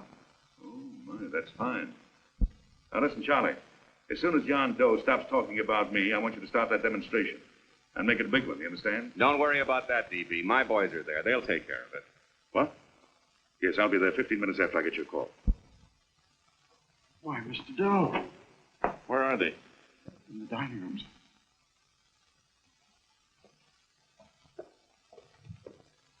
Now, gentlemen, I think we're about ready to throw that great big bombshell. Yeah, well, it's about time. Even a conservative estimate shows that we can count on anywhere between 10 and 20 million John Doe votes. Add to that the labor vote that Mr. Bennett will throw in, and the votes controlled by Mr. Hammett and the rest of you gentlemen in your own territories, and nothing can stop us. As I said before, I'm with you, providing you can guarantee the John Doe vote. Don't worry about that. You can count on me on one condition. Little Bennett's got to be taken care of. Didn't I tell you that everybody in this room would be taken care of? My agreement with you gentlemen stands. I'm with you, D.B., but I still think it's a very daring thing we're attempting. These are daring times, Mr. Barrington. We're coming to a new order of things. There's too much talk been going on in this country. Too many concessions have been made. What the American people need is an iron hand. Right, that's true. You're quite right, D.B. Discipline. Right. And May I offer a little toast to Miss Ann Mitchell, the brilliant and beautiful lady who is responsible for all this. Mr. Norton, I'd like to talk to you alone for a minute. Oh, Miss Mitchell has something to say to us. Let's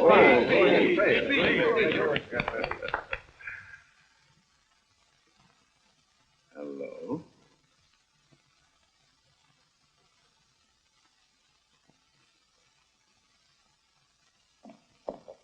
John, I'm so glad to see you. I was terribly worried. Did you write this? Yes, I did, John, but I had no idea what was going on. You didn't. No. That's a swell bracelet you're wearing.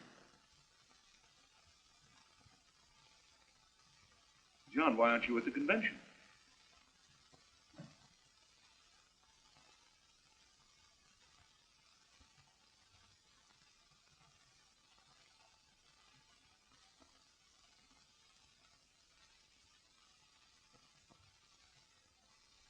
Is there anything wrong? No, nothing's wrong. Everything's fine. So there's going to be a new order of things, huh?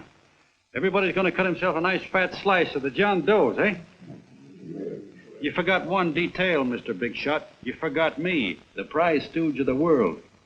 Why, if you or anybody else thinks he's going to use the John Doe clubs for his own rotten purpose, he's going to have to do it over my dead body. Oh, hold on a minute, young man. Hold on. That's rather big talk. I started the John Doe clubs with my money, and I'll decide whether or not they're being properly used. No, you won't. You're through deciding anything. And what's more, I'm going down to that convention, and I'm going to tell those people exactly what you and all your fine-feathered friends here are trying to cook up for them. And I'm going to say it in my own words this time. Stop it, Stevie. You ruined us, Stevie. Wait a minute, fella. My uncle wants to talk to you. Hey, listen to me, my son. Before you lose your head completely, may I remind you that I picked you up out of the gutter and I can throw you right back there again? You've got a nerve accusing people of things. These gentlemen and I know what's best for the John Does of America, regardless of what tramps like you think. Get off that righteous horse of yours and come to your senses. You're the fake. We believe in what we're doing. You're the one that was paid the 30 pieces of silver. Have you forgotten that? Well, I haven't. You're a fake John Doe, and I can prove it. You're the big hero that's supposed to jump off tall buildings and things. You remember? What do you suppose your precious John Does will say when they find out that you never had any intention of doing it, that you were being paid to say so? You're lucky they didn't run you out of the country. With the newspapers and the radio stations that these gentlemen control, we can kill the John Doe movement deader than a doornail. We'll do it, too, the moment you step out of line. Now, if you still want to go to that convention and shoot your trap off, you go ahead and do it.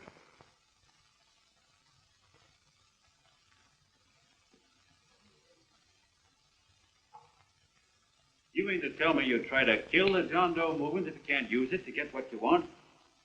You bet your bottom dollar we would.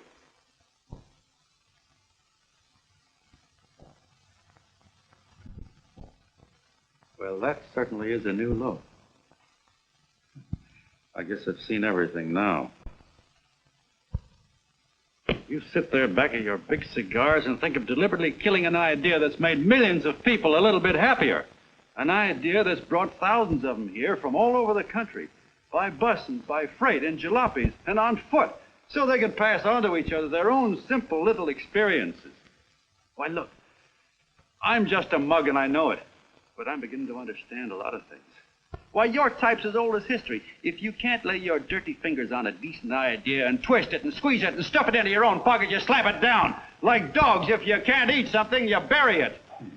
Why, this is the one worthwhile thing that's come along. People are finally finding out that the guy next door isn't a bad egg.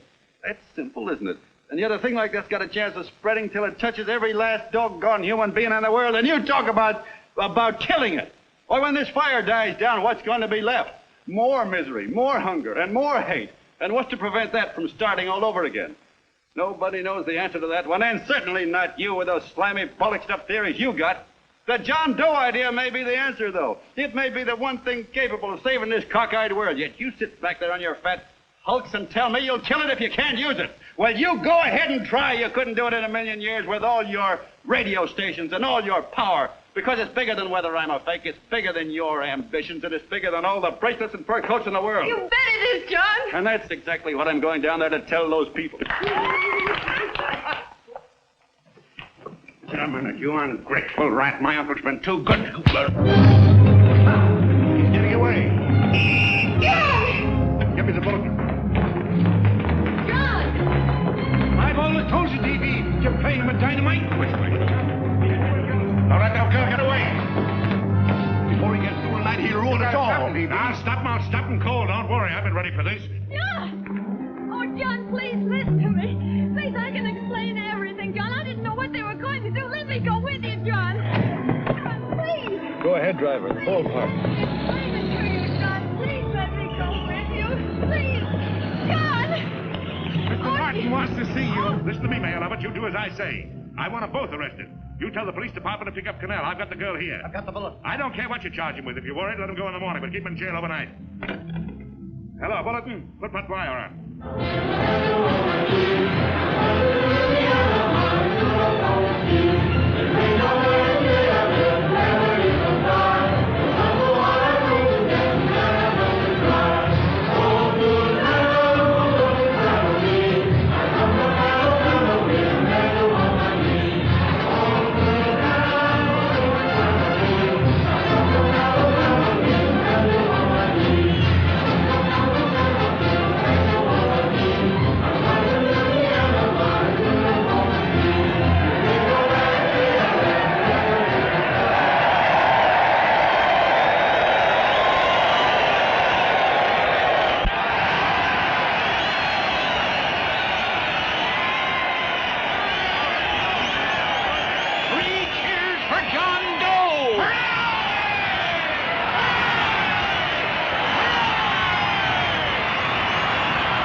Quietly.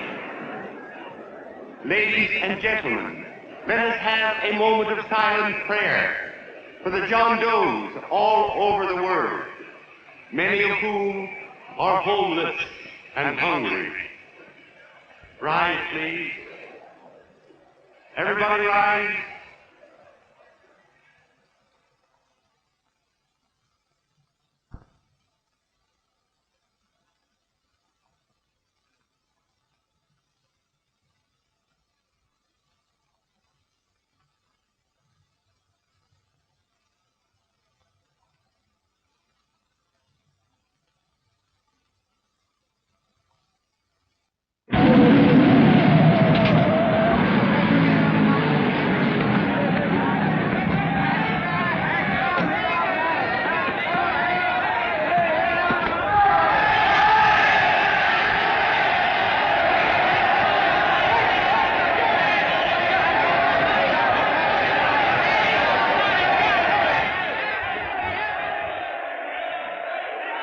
Newsboys.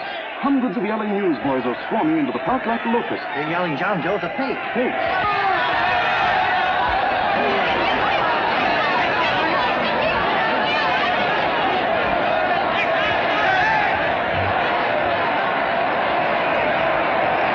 Federal investigation urged by Chamber of Commerce. How could he be a fake? It must be some kind of a gag. Oh, what? A gag. A gag.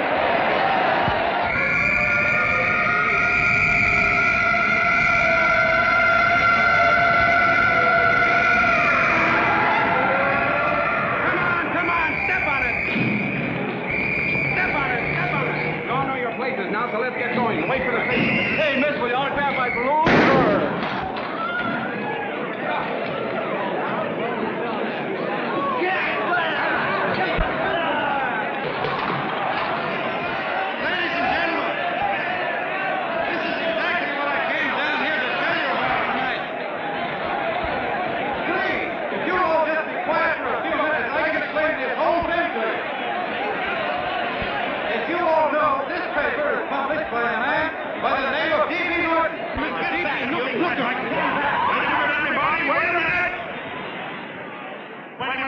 Gentlemen,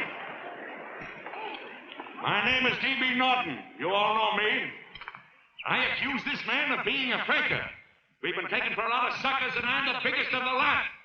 I spent a fortune backing this man in what I believe to be a sincere and worthy cause, just as you all did.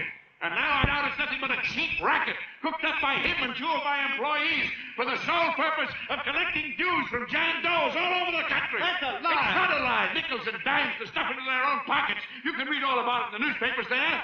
That's a lie. Listen, ladies and gentlemen, don't believe what... This man had no intention of jumping off the top of a building. He was paid to say so. Do you deny that? That's got nothing to do with it.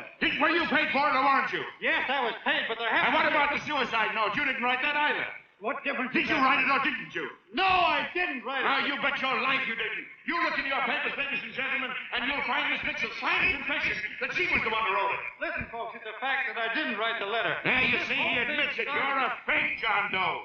For what you have done to all these good people, they ought to run you out of the country. And I hope they do it.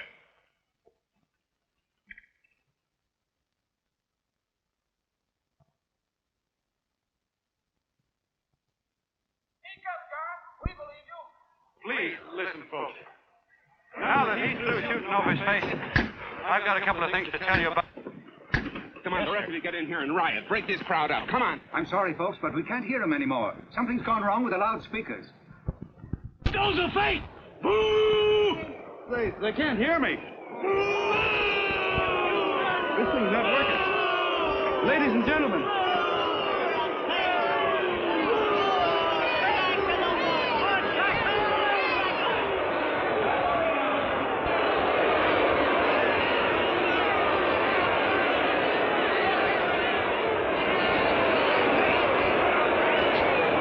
This thing's bigger than whether I'm a fake. Look, Kurt, you believe me, don't you? Sure, I believe you. Walking my legs off, digging up 5,000 signatures for a phony. There you are, Mr. Doe. 5,000 names asking you not to jump off any roof. It makes no difference, Bert. The idea's still good. We don't have to give up our club. Yeah, well, you can have it. Throw things. Somebody's going to get hurt. I'm afraid it'll be John Doe. Listen to that mob. I've got to go to him. All right, lady. Hey, what's your order? Let me go to him. Oh, please. Please let me go. They're crucifying him. I can help him. Sorry, sister. We got orders to hold... Orders from who? Can't you see it's a framer? Oh, mother, they won't let me go. They won't let me go. Listen, folks. You got a jungle, you hobo! Just another racket. Stick to your clubs. We've been fed baloney so long we're getting used to it.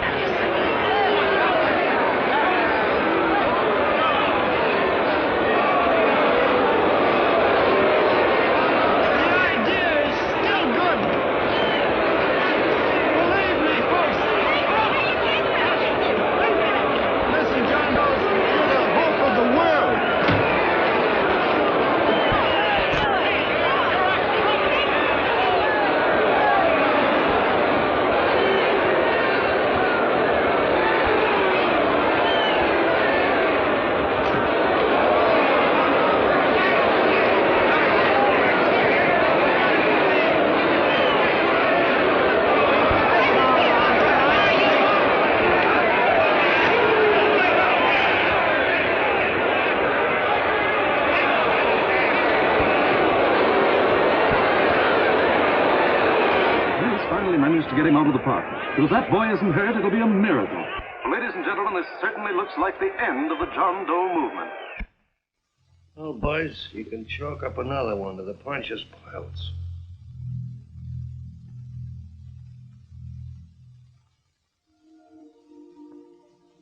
I should have been there. I could have helped him. He was so all alone.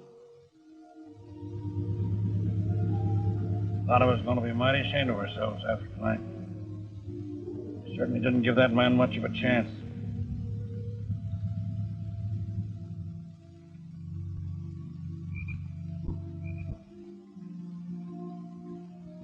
Have some more coffee, Long John? No thanks, Colonel.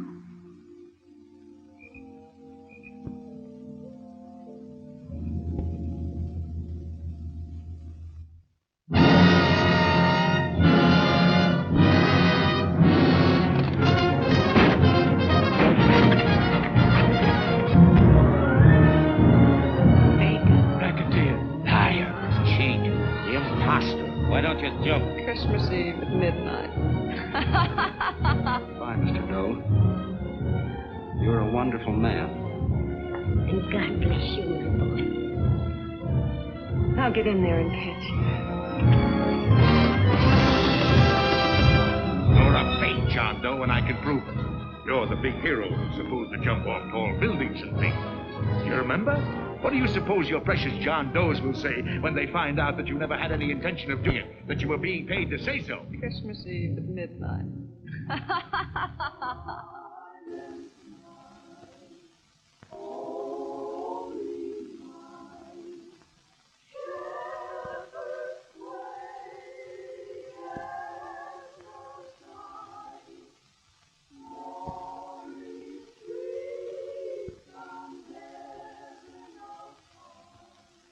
Merry Christmas. Merry Christmas.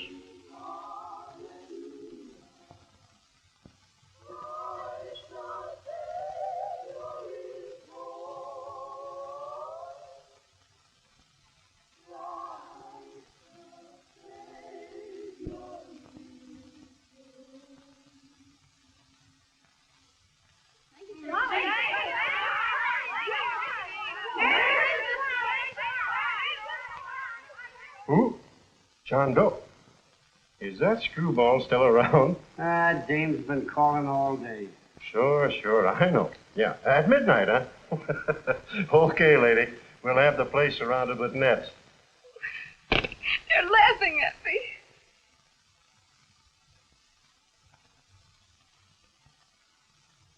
You're a sick girl, Anne. You better take it easy. Whom are you calling now? You called that number not 10 minutes ago. Hello, Mr. Cannell. Have you seen him yet? Now listen, Ann, he can't possibly get in without our seeing him. I'm watching the side door and the colonel's out front, so stop worrying. Oh. Thank you.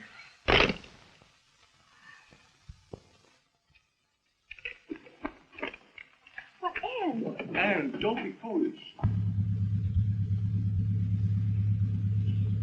If this isn't the craziest, the battiest, the looniest wild goose chase I ever heard of. Oh, shut up, Bert. Sourpuss is right. Yeah, well, if he is, I'm a banana split. That man is going to be on that roof. Don't ask me how I know. I just know, and you know it as well as I do. Sure. I'd like to believe in fairy tales, but a guy that's fake isn't going to jump off any roof. I don't think he was any fake, not with that face. And anyway, what he stood for wasn't a fake. Okay, honey, okay.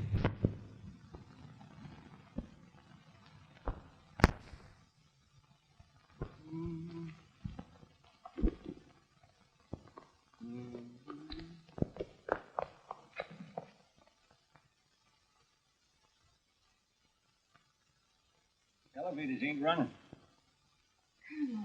We shouldn't get out of business. Has he been here? No. Have you seen him? I ain't seen him for a week. Where's Cannell? He's watching the other door. Oh, gee, you're swell.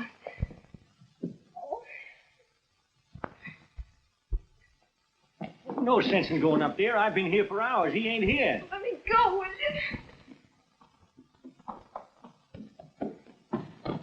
Now, that's crazy. It's 14 floors.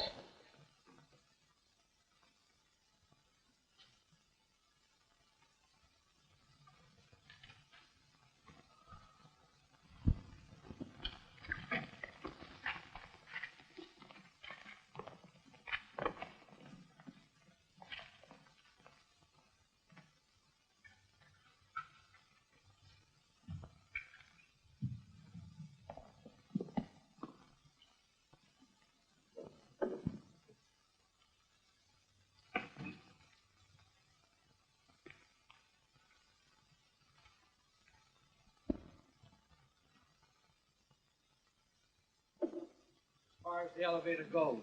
We gotta walk up to the tower.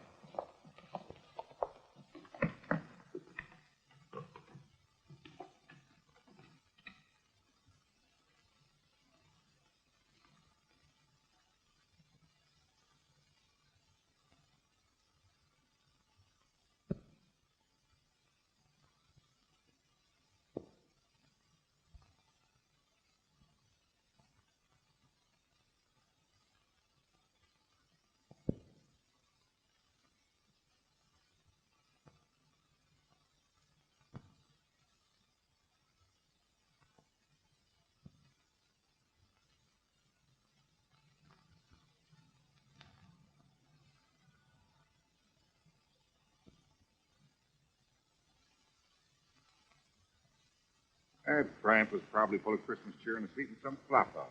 Let's go. I've got to decorate my tree.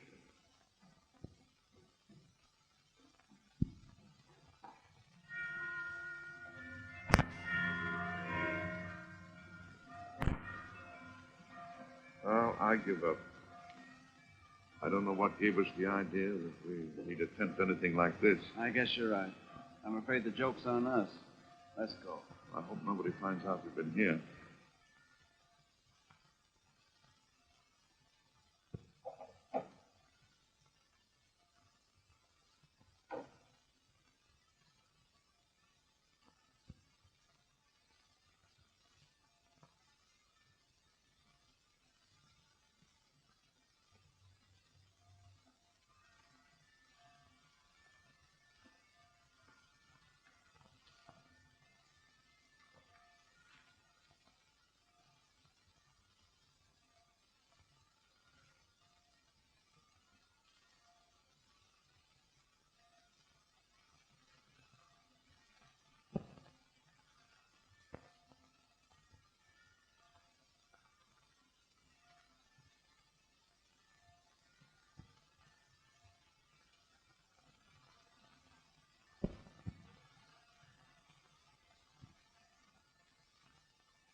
I wouldn't do that if I were you, John.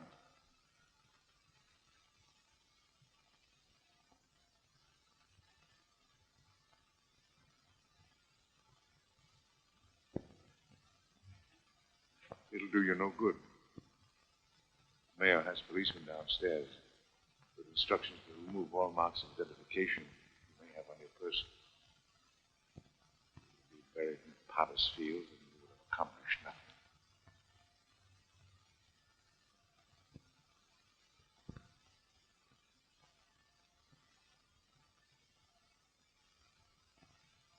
I've taken care of that. I've already mailed a copy of this letter to Mr. Cannell. John, why don't you forget this foolishness? Stop right where you are, Mr. Norton, if you don't want to go overboard with me.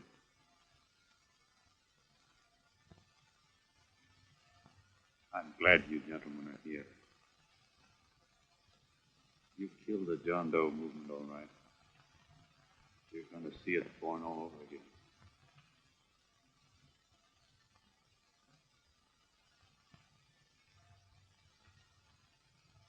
Now, take a good look, Mr. Norton. John! John! Oh, John, no, I won't let you. I love you, darling. Oh, please. Please don't give up. We'll start all over again. Just you and I. It isn't too late. The John Doe movement isn't dead yet. You see, John, it isn't dead or they wouldn't be here. It's alive in them. They catch it alive by being afraid of. That's why they came up here. Oh, darling, you're as gentle have been killed, it was dishonest. Oh, we can start clean now. Just you and I. It'll grow, John, and it'll grow big because it'll be honest this time. Oh, John, if it's worth dying for, it's worth living for. Oh, please, John. Oh, oh, please, please, God, help me.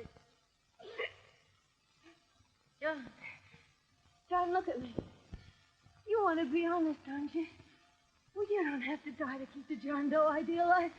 Someone already died for that one. The first John Doe. And he's kept that idea alive for nearly 2,000 years. It was he who kept it alive in them. And he'll go on keeping it alive forever and always. For every John Doe movement these men kill, a new one will be born.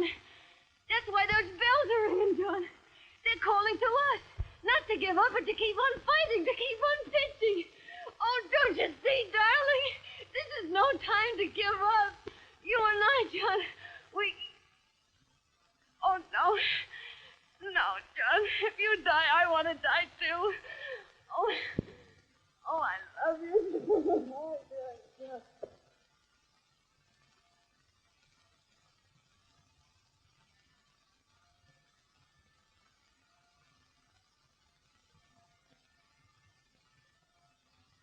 Mr. Doe, you don't have to. We're with you, Mr. Doe. We just lost our heads and acted like a mob. What Bert's trying to say is that we need you, Mr. Doe. There were a lot of us that didn't believe what that man said. We were going to start up our John Doe Club again, whether we saw you or not, weren't we, Bert? And there were a lot of others that were going to do the same thing. Well, Mr. Sourpuss even got a letter from his cousin in Toledo. I got it right here, Mr. Doe. Only it'd be a lot easier with you. Please. Please come with us, Mr. Doe.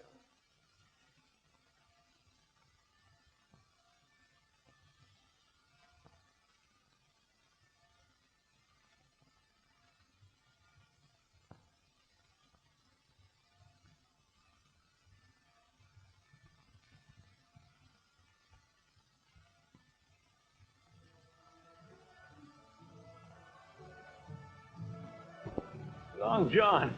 Mr. Doe. Here, we'll help you with her. She'll be all right. Mr. Doe, take her right down to the car. Right up. We got a car right down. They are, Norton, the people. Try and lick that.